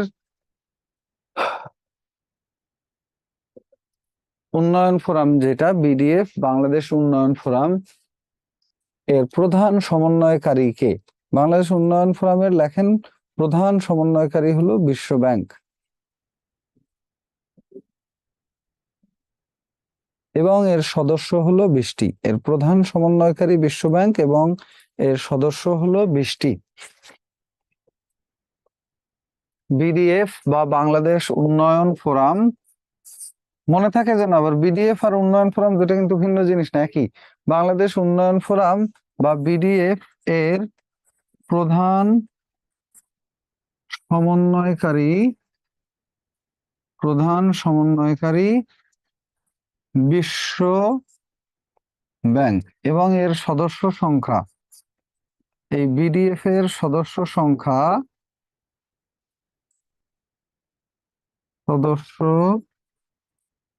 কত? 20টি, 4টা প্রতিষ্ঠান এবং 16টা দেশ। এই শেষ বিডিএফ সম্পর্কে। এরপর এখানে আর কিছুই লাগবে না। এরপর যেখান থেকে লাগবে সেই জায়গাটা হলো বাংলাদেশের বাজেট সম্পর্কিত কথাবার্তা এবং লাগবে হলো বাংলাদেশের আর্থিক প্রতিষ্ঠান সম্পর্কিত কথাবার্তা, তাহলেই শেষ। তো প্রথমেই লিখেন বাংলাদেশের বাজেট। এটা কি লেখা শেষ? মুছে ফেলবো তাহলে? মুছে ফেলবো বলতে পরের পৃষ্ঠায় চলে যাব। এটা ক্লিয়ার হলে সি লিখে দেন। লোকজন তো কমতেছে, 356 থেকে 332, 331। খুব দ্রুত লোকজন আধা ঘন্টা ক্লাস করে, 1 ঘন্টা ক্লাস করে আস্তে আস্তে কারো টিউশন থাকে, কারো এই থাকে, তারা এই দিনের বেলায় চলে যেতে বাধ্য হয়। আসেন, তো প্রথম লিখবেন বাংলাদেশের, একটা লিখবো হলো বাজেট, বাংলাদেশের বাজেট। তো বাজেট হয় দুই ধরনের, বাজেট হয় দুই ধরনের। আর বাজেট সম্পর্কে সংবিধানের 87 নম্বর অনুচ্ছেদের 1-এ বলা আছে বার্ষিক আর্থিক বিবৃতি। কই বলা আছে? সংবিধানের 87 নম্বর অনুচ্ছেদে বলা আছে বার্ষিক আর্থিক বিবৃতি। এটাই হলো বাংলাদেশের বাজেট। তো বাজেট হয় দুই ধরনের, কি কি? একটা হয় ঘাটতি বাজেট, আর একটা হয় উদ্বৃত্ত বাজেট। বাংলাদেশের বাজেট হলো ঘাটতি বাজেট। বাংলাদেশের বাজেট হলো ঘাটতি বাজেট। সুষম বাজেট বলা হয় এবং অসম বাজেট বলা হয়, দুইটা প্রকারভেদ। আর অসম বাজেটের একটা প্রকার হলো বাংলাদেশের বাজেট, অর্থাৎ ঘাটতি বাজেট। একটা হয় ধরেন সুষম, যেখানে সুন্দরভাবে হিসাব নিকাশ মিলানো হয়। আরেকটা হলো অসম বাজেট, যেখানে ভালোভাবে হিসাব নিকাশ মেলে না। অর্থাৎ সুষম বাজেট মানে হলো যেখানে আপনি কয় টাকা আয় করবেন সেই কয় টাকাই ব্যয় করবেন। আর অসম বাজেট হলো আপনার ইনকাম আছে 100 টাকা, আপনি খরচ ধরে রাখবেন খাতা কলমে 300 টাকা। এটাকে বলে অসম বাজেট বা ঘাটতি বাজেট।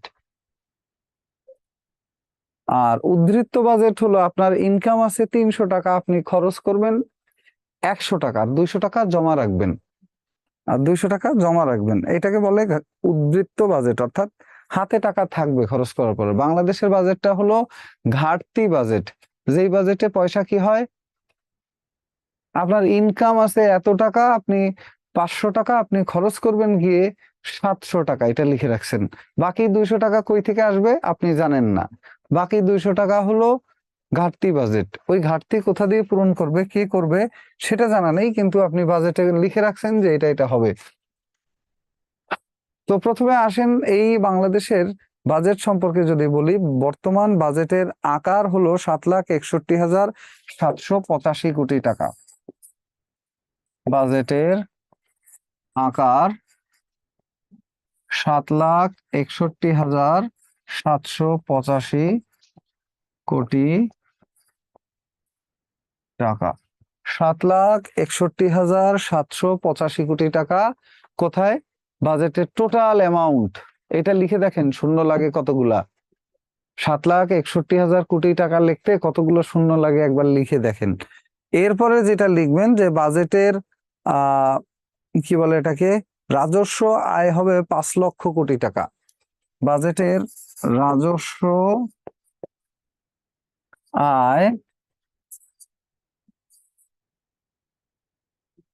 এই হলো 5 লাখ, 5টা শূন্য, 5 লক্ষ কোটি টাকা রাজস্ব আয় করবে। আর তারপর বাকি টাকাটা থাকবে হলো কি, ঘাটতি। বাকি টাকাটা থাকবে কি, ঘাটতি। কই দিয়ে আসবে জানে না। ঘাটতি কত? ঘাটতি হলো 2,57,885 কোটি টাকা। 2,57,000। কারণ হলো কি, কারণ হলো এখানে বৈদেশিক অনুদান আছে। এটা আগে লিখে নেন, ঘাটতির আগে বৈদেশিক অনুদানটা লিখে নেন, যে বাংলাদেশ বৈদেশিক অনুদান পাবে 3,900 কোটি টাকা। বিদেশি অনুদান, বিদেশি ঋণ আর অনুদানের মধ্যে পার্থক্য কি জানেন? বৈদেশিক অনুদান ধরেন আপনার এক বন্ধু ব্যাংকে চাকরি করে, একসাথে দেখা হলো অনেকদিন পরে, আড্ডা টাড্ডা দিলেন, দেওয়ার পরে সে বলল চল তোরে দুপুরে খাওয়াই। তো এই যে সে খাওয়াইলো, এটা কিসের কাম? তুই বেকার, তাহলে ঠিক আছে আয় দুপুরে খাওয়াই দি তোরে। তো ওই খাওয়ানোর জন্য সে যদি ওই খাওয়ার জন্য এক বেলায় বিল হয় 500 টাকা, ওটা সে কিন্তু আর ফেরত চাবে না। ওই 500 টাকা অনুদান খাতের।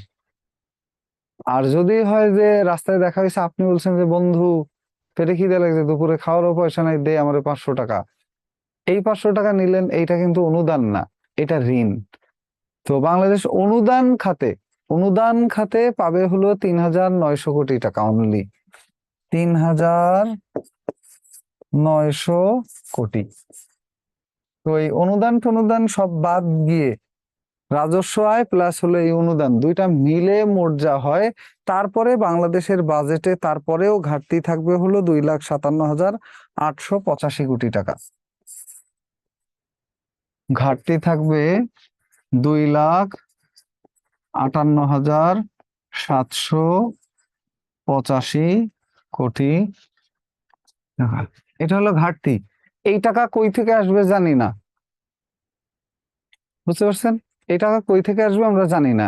আর দুইটা যদি যোগ করেন তাহলে সামগ্রিক ঘাটতি বলে এটাকে। সামগ্রিক ঘাটতি হলো কত? এই 5 লক্ষ থেকে 7 লক্ষ বাদ দিলে যা থাকে 2,61,000, 2,61,785 কোটি। এটাকে বলা হয় অনুদান ব্যতীত ঘাটতি। অনুদান ব্যতীত ঘাটতি। তো এখন আসেন বাংলাদেশের প্রথম যে খাতটা এডিপি, সবচেয়ে বেশি বরাদ্দ যে জায়গায় যাবে, এডিপি খাত, এটাকে বলে অ্যানুয়াল ডেভেলপমেন্ট প্রোগ্রাম। প্রতি বছরই বাংলাদেশে একটা উন্নয়ন প্রকল্প চলতেই থাকে, এটার নাম হলো annual development programme. Annual, ANNUAL, annual development, PROGRAMME,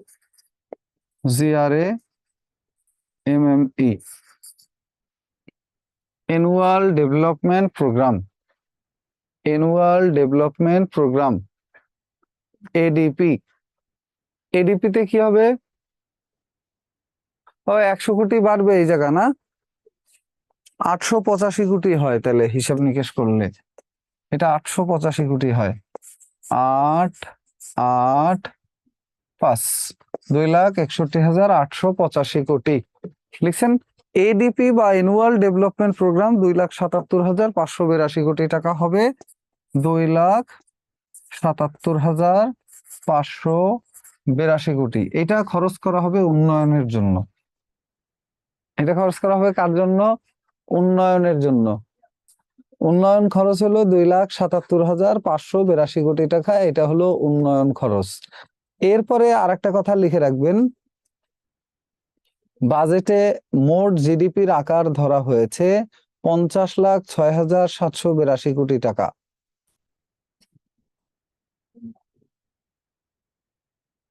ও আচ্ছা, এইটা একটু পার্থক্য আছে, দাঁড়ান।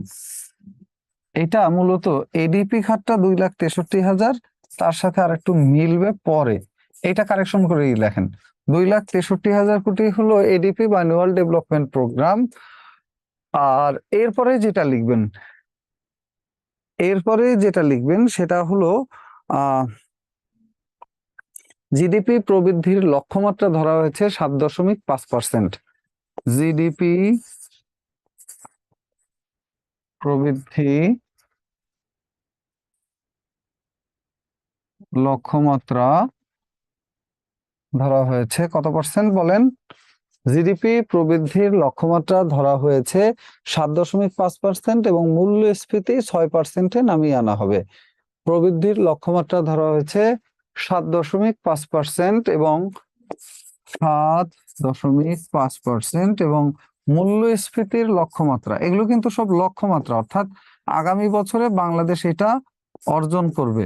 মুদ্রাস্ফীতি আসবে 6%-এ, মানে এখন যা আছে সেখান থেকে কমে 9.24% থেকে এটা 6%-এ নিয়ে আসা হবে। আপনার কি আদৌ সেটা মনে হয়? মূল্যস্ফীতি 9 জায়গা থেকে 9.5-এর জায়গা থেকে 6-এর জায়গায় ফিরে আসবে বা সেরকম কন্ট্রোল হইতেছে বা সেরকম লক্ষণ দেখা যাচ্ছে। তো বাজেট করার জন্য করা আছে না, আমরা অনেকে বেহুদা খরচ করি, একেবারে মাস শেষ কোনোভাবে পয়সা নাই পকেটে, আছে ধরেন 500-700 টাকা। তো এইরকম একটা মুহূর্তে হুট করে এমন একটা জিনিস কিনে বসি যেটা না হলেও চলবে, ভাত খাওয়ার পয়সা নেই, যারা বিশেষ করে মেসে টেসে থাকে বা হলে থাকে, একেবারে প্রয়োজনীয় পয়সা নেই, কিন্তু সে ঠিকই গিয়ে এমন একটা প্রোডাক্ট কিনে বসে আছে যেটা তার কোনোভাবেই দরকার না। তো আমাদের হলো এরকম জিনিস, আমাদের যার দরকার না সেগুলা বাদ দিয়ে বেহুদা জিনিসপত্রের পিছনে খরচ করে করে তারপরে একেবারে সব এলোমেলো করে বসে আছি আমরা। মূল্যস্ফীতির পরে আরেকটা কথা লিখেন, জিডিপি প্রবৃদ্ধির লক্ষ্যমাত্রা। জিডিপি প্রবৃদ্ধির লক্ষ্যমাত্রা আর একটা হলো মূল্যস্ফীতি, এই দুইটার বাইরে আর কিছুই লিখতে হবে না। আর একটা জিনিস চাইলে লিখতে পারেন, সেটা হলো মোট জিডিপি 50,06,06,000 কোটি টাকা। 50,06,000 মোট জিডিপি লক্ষ্যমাত্রা, এটাও 50,06,782 কোটি। এটা হলো মোট জিডিপির পরিমাণ হবে 50 লাখ কোটি টাকা। 50 লাখ কোটি টাকা, ব্যাস এই পর্যন্ত। দেন নেক্সট, এর বাইরে আসেন, সর্বোচ্চ বরাদ্দ দেওয়া হবে জনপ্রশাসন খাতে, অর্থাৎ সরকারি চাকরিজীবীদের জন্য। সর্বোচ্চ বরাদ্দ জনপ্রশাসন খাতে 1,67,880 কোটি টাকা।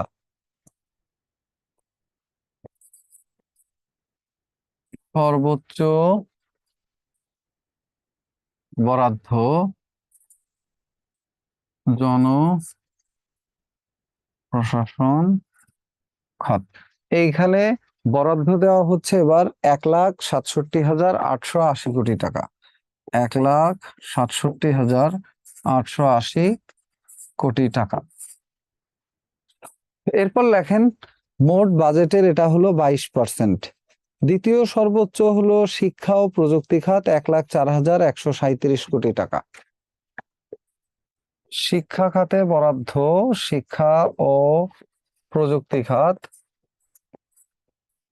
প্রযুক্তি খাত, এইখানে বরাদ্দ 1,04,000 কোটি টাকা। হ্যাঁ, 1,04,000 কোটি, 137 কোটি টাকা, বুঝছেন?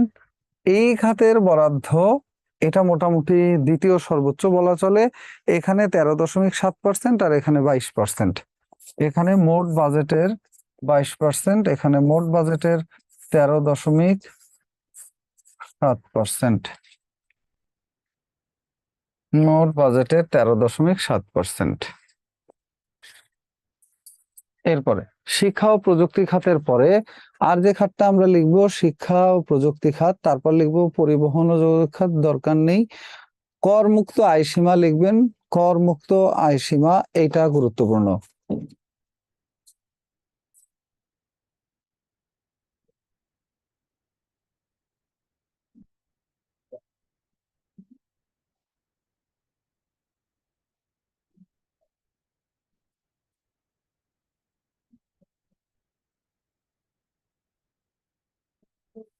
দেখছেন, কর মুক্ত আয় সীমা, এটা আর কিছু লিখতে হবে না এখানে। এখানে বাংলাদেশের প্রথম বা সর্বোচ্চ বরাদ্দকৃত খাত, দ্বিতীয় সর্বোচ্চ বরাদ্দকৃত খাত, দুইটাই আসবে, আরগুলো আসবে না, কারণ আরগুলো বেহাল দশা। বাংলাদেশের সুদ দেয়া লাগবে তার বাজেটের 12%। বাংলাদেশকে সুদ, লোন নেওয়া আছে না, লোনের সুদ পরিশোধ করতে হবে তার বাজেটের 12% সুদ সমেত। তো আসেন এইখানে যেটা লিখবো সেটা হলো কর মুক্ত আয় সীমা। কর মুক্ত আয় সীমা, সাধারণ মানুষের জন্য করমুক্ত আয় সীমা, সাধারণ মানুষের জন্য করমুক্ত আয় সীমা 3,50,000 টাকা। 3,50,000 টাকা। এই টাকা যদি বছরে কেউ ইনকাম করে তাহলে তাকে ট্যাক্স দিতে হবে না। এর থেকে ইনকামটা যদি বেশি হয় তাহলেই দেয়া লাগবে। এর থেকে ইনকাম বেশি হলেই ট্যাক্স দিতে হবে, ইনকাম ট্যাক্স। ধরেন এতে কত আসে, 3 × 12 = 36,000। 12 মাসে যদি কারো প্রত্যেক মাসে ইনকাম থাকে 30,000 টাকা করে, তাহলে তাকে ইনকাম ট্যাক্স দিতে হবে, বা আয়কর বলে এটাকে। তার জন্য আয়কর দেওয়া বাধ্যতামূলক, যে মাসে 30,000 টাকা বেতন পায়। এবং আয়কর কত টাকা? বেশ ভালো একটা অ্যামাউন্ট। এরপর দেখেন, মহিলা এবং 65 বছরের উপরে যারা, তাদের জন্য 4 লাখ টাকা। মহিলা ও তদূর্ধ্ব যারা আছে এদের জন্য 4 লাখ টাকা। 4 লাখ টাকা হলো মহিলাদের ক্ষেত্রে, বাট মুক্তিযোদ্ধাদের ক্ষেত্রে, প্রতিবন্ধীদের ক্ষেত্রে এটা আরো বেশি। প্রতিবন্ধী ব্যক্তি এবং তৃতীয় লিঙ্গ এদের জন্য 4,75,000 টাকা। কারা কারা? প্রতিবন্ধী ও তৃতীয় লিঙ্গের লোকজনের জন্য এটা 4,75,000 টাকা। 4,75,000 টাকা। আর সর্বশেষ যেটা লিখবেন, যুদ্ধাহত গেজেটভুক্ত মুক্তিযোদ্ধা যারা আছে তাদের জন্য করমুক্ত আয়সীমা 5 লাখ টাকা। যুদ্ধাহত মুক্তিযোদ্ধা যারা গেজেটভুক্ত, হ্যাঁ, এদের জন্য, যুদ্ধাহত মুক্তিযোদ্ধাদের জন্য আয়সীমা হলো 5 লাখ। ন্যূনতম করমুক্ত আয়সীমা 5 লাখ। হয়েছে না? 5 লাখ। ওকে, ডান, দ্যাটস ইট। আর কিছু এখানে লিখতে হবে না। এর বাইরে আমাদের বাজেট সম্পর্কে আর কিছু না দেখলেও চলবে। আর কিছু কথাবার্তা, এই উপমহাদেশের প্রথম বাজেট, উপমহাদেশের প্রথম বাজেট পেশ করেন লর্ড ক্যানিং 1861 সালে। উপমহাদেশের প্রথম, দেশের প্রথম বাজেট তাজউদ্দিন আহমেদ বাজেট, তাজউদ্দিন আহমেদ। এবং এটা ছিল মোস্ট প্রবাবলি 786 কোটি টাকার একটা বাজেট। 786 কোটি টাকা, এই অ্যামাউন্টের একটা বাজেট ছিল বাংলাদেশের প্রথম বাজেট। এই পর্যন্ত শেষ। আর বাংলাদেশের বাজেটের আকার তো আমরা বললাম যে বাংলাদেশের বাজেটের আকার হলো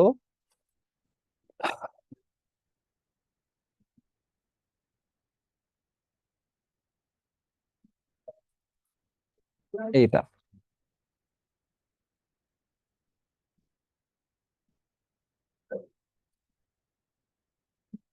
এখান থেকে আর কিছুই লিখতে হবে না বাজেট সম্পর্কে। বাজেটের পরে যেটা লিখতে হবে সেটা হলো বাংলাদেশের অর্থ মন্ত্রণালয় বাজেট সম্পর্কে। উম আচ্ছা, একটা লাইন লিখে রাখেন, বাংলাদেশের বাজেট প্রণয়ন করা হয় জুন মাসের প্রথম বৃহস্পতিবার। বাজেট প্রণয়ন করা হয়, মানে বাজেট বক্তৃতা হয় জুন মাসের প্রথম বৃহস্পতিবার। জুন মাসের প্রথম বৃহস্পতিবার এই দিন বাজেট প্রণয়ন করা হয়। আর বাজেট কার্যকর হয় 1 জুলাই থেকে। বাজেট কার্যকর হয় 1 জুলাই। আর বাংলাদেশের অর্থ বছর হলো জুন থেকে জুলাই পর্যন্ত। অর্থ বছর 1 জুলাই থেকে 30 জুন, এটাকে বলা হয় একটা অর্থ বছর। জানুয়ারি থেকে ডিসেম্বর পর্যন্ত কিন্তু অর্থ বছর না, অর্থ বছর হিসাব করা হয় এইভাবে। আর ব্রিটেনের অর্থ বছর শুরু হয় এপ্রিল মাসে, শেষ হয়ে গিয়ে মার্চ মাসের 30 তারিখ।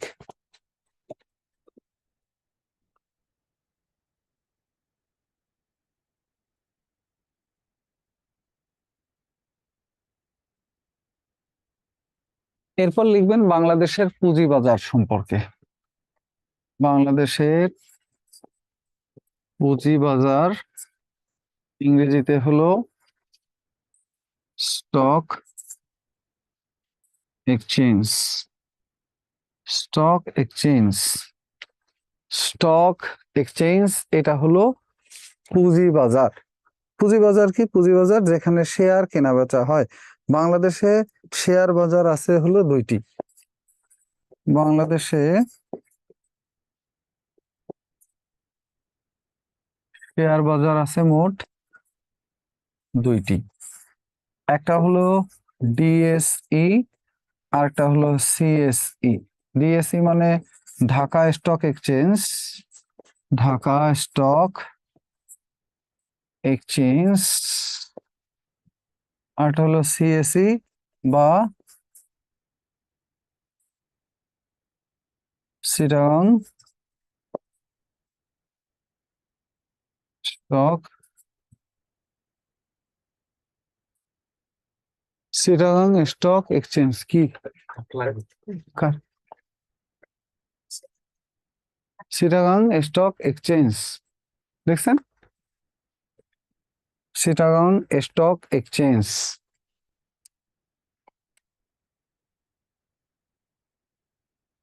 নেক্সট আসেন, বাংলাদেশের শেয়ার বাজার আছে দুইটি, একটা হলো এটা, একটা হলো এইটা। আর এই শেয়ার বাজার নিয়ন্ত্রণ করে যে প্রতিষ্ঠান বিএসইসি, শেয়ার বাজার নিয়ন্ত্রণ করে। শেয়ার বাজার নিয়ন্ত্রণকারী প্রতিষ্ঠান হলো বাংলাদেশ স্টক এক্সচেঞ্জ কমিশন বা বিএসইসি। লিখছেন? বাংলাদেশ স্টক এক্সচেঞ্জ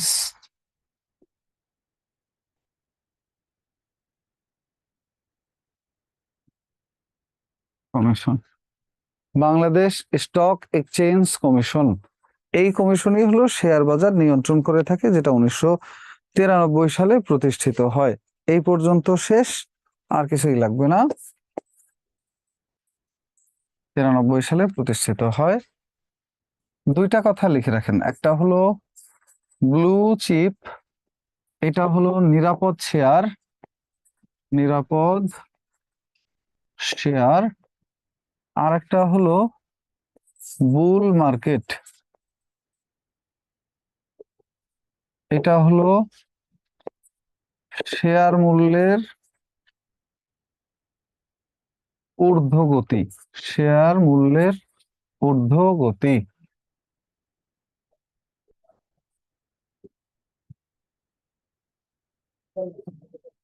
লিখছেন? শেয়ার মূল্যের ঊর্ধ্বগতি হলো বুল মার্কেট, আর ব্লু চিপ হলো নিরাপদ শেয়ার, অর্থাৎ যেই শেয়ারটা কিনলে ভয় বা লস কম থাকে।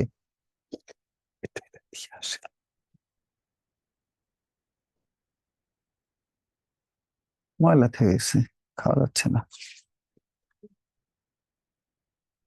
শেষটা ময়লা পানিতে। পানিটা একটু ফালাই দেন বা ওটা একটু নিয়ে যান, এটাও নিয়ে যান, ফালাই দেন, মুখে নিয়ে যান। দেখছেন? আমার আমার নামের শেষে শুধু একটাই আছে, এই যে এরকম, এই যে T, H O S S A I N, S S A I B. এইটা এইটা হলো ফুল নেম, এইটাই আইডি। আসেন নেক্সট, এরপরের কথা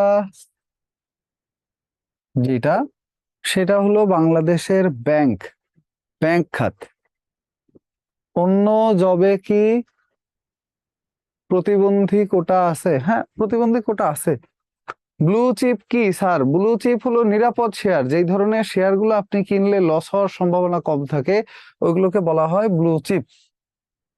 এরপরে যেটা আছে সেটা হলো কি, লেখেন এর পরের কথাটা হলো বাংলাদেশ ব্যাংক সম্পর্কে। বাংলাদেশ ব্যাংক প্রতিষ্ঠিত হয় কবে? বাংলাদেশ ব্যাংক প্রতিষ্ঠিত হয় 1972 সালে। ওকে, বাংলাদেশ ব্যাংক অধ্যাদেশ 1972-এর অধ্যাদেশ, কিন্তু প্রতিষ্ঠিত হয় 16ই ডিসেম্বর 1971 ধরে। 16ই ডিসেম্বর 1971 ধরে, অর্থাৎ বাংলাদেশ ব্যাংক এটা প্রতিষ্ঠা হয় 1971 সালে। প্রতিষ্ঠা হয় 1971 সালে। লিখছেন 1971 সালে 16ই ডিসেম্বর।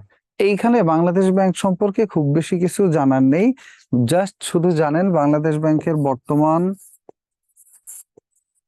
গভর্নর নাম হলো আব্দুর রউফ তালুকদার। বাংলাদেশ ব্যাংকের বর্তমান গভর্নর আব্দুর রউফ তালুকদার। আর একটা কথা লিখবেন, ব্যাংক নোট, ব্যাংক নোট, একটা হলো সরকারি নোট, সরকারি নোট। সরকারি নোট আছে বর্তমানে 3টি, 1 টাকা, 2 টাকা, 5 টাকা। এটা হলো সরকারি নোট।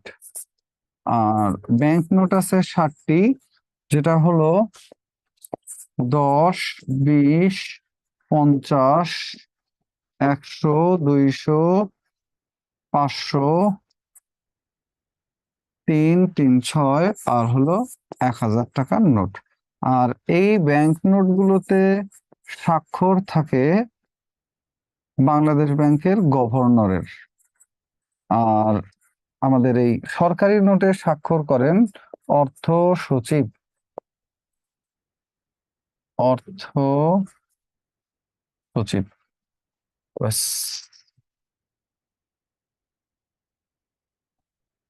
অর্থ সচিব।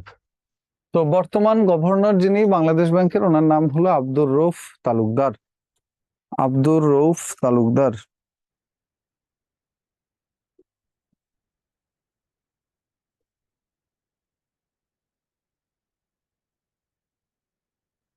আব্দুর রউফ তালুকদার।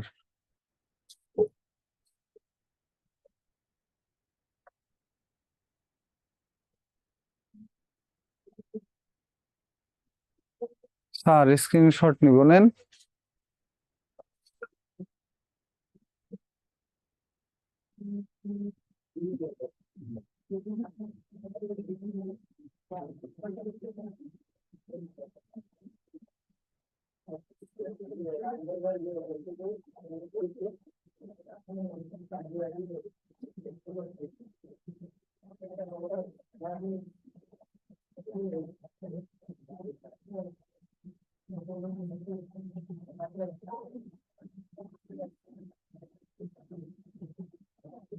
ওকে, শেষ। এরপরে একেবারে শেষ যে কথাটুকু লিখবেন সেটা হলো, একেবারে শেষ যেগুলা লিখবেন তার মধ্যে বাংলাদেশের ব্যাংক সম্পর্কিত আরো কথা। বাংলাদেশে বর্তমানে ব্যাংক আপনাদের অবশ্য লাগবে না, এটা দরকার নেই, দি এন্ড করে দেন এইখানেই, এইখানেই দি এন্ড। কারো কোনো প্রশ্ন থাকলে বলতে পারেন, আর যদি না থাকে তাহলে আজকের মতো আমরা এইখানে বিদায় নেব। কারো কোনো প্রশ্ন থাকলে সেগুলো বলতে পারেন, যেহেতু আজকেই মোটামুটি শেষ ক্লাস আমাদের আপনাদের সাথে।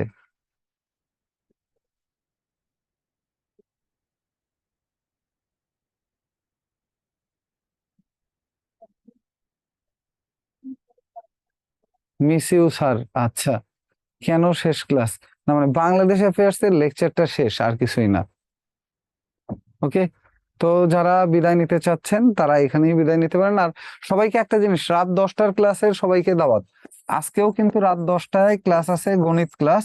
রাত 10টার ক্লাস যেটা হবে, নাম্বার 1, এটা প্রতিদিন আপনারা করবেন। সপ্তাহে 4 দিন এই ক্লাসটা হবে, রাত 10টার ক্লাস।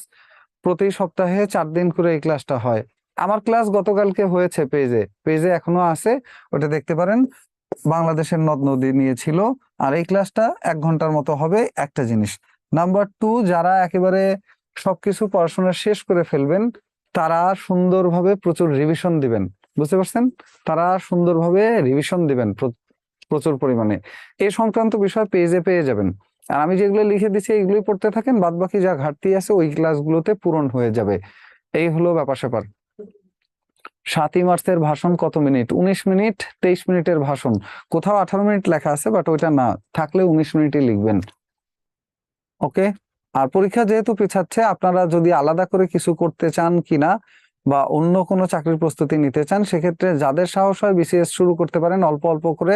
কারণ বিসিএস পরীক্ষা আগামী বছর জানুয়ারিতে সার্কুলার দিলে একেবারে ফাইনালি আপনি পরীক্ষা হতে হতে মোটামুটি মার্চ এপ্রিল পর্যন্ত প্রায় 6 থেকে 8 মাসের মতো সময় পাবেন বিসিএস এর প্রস্তুতির জন্য।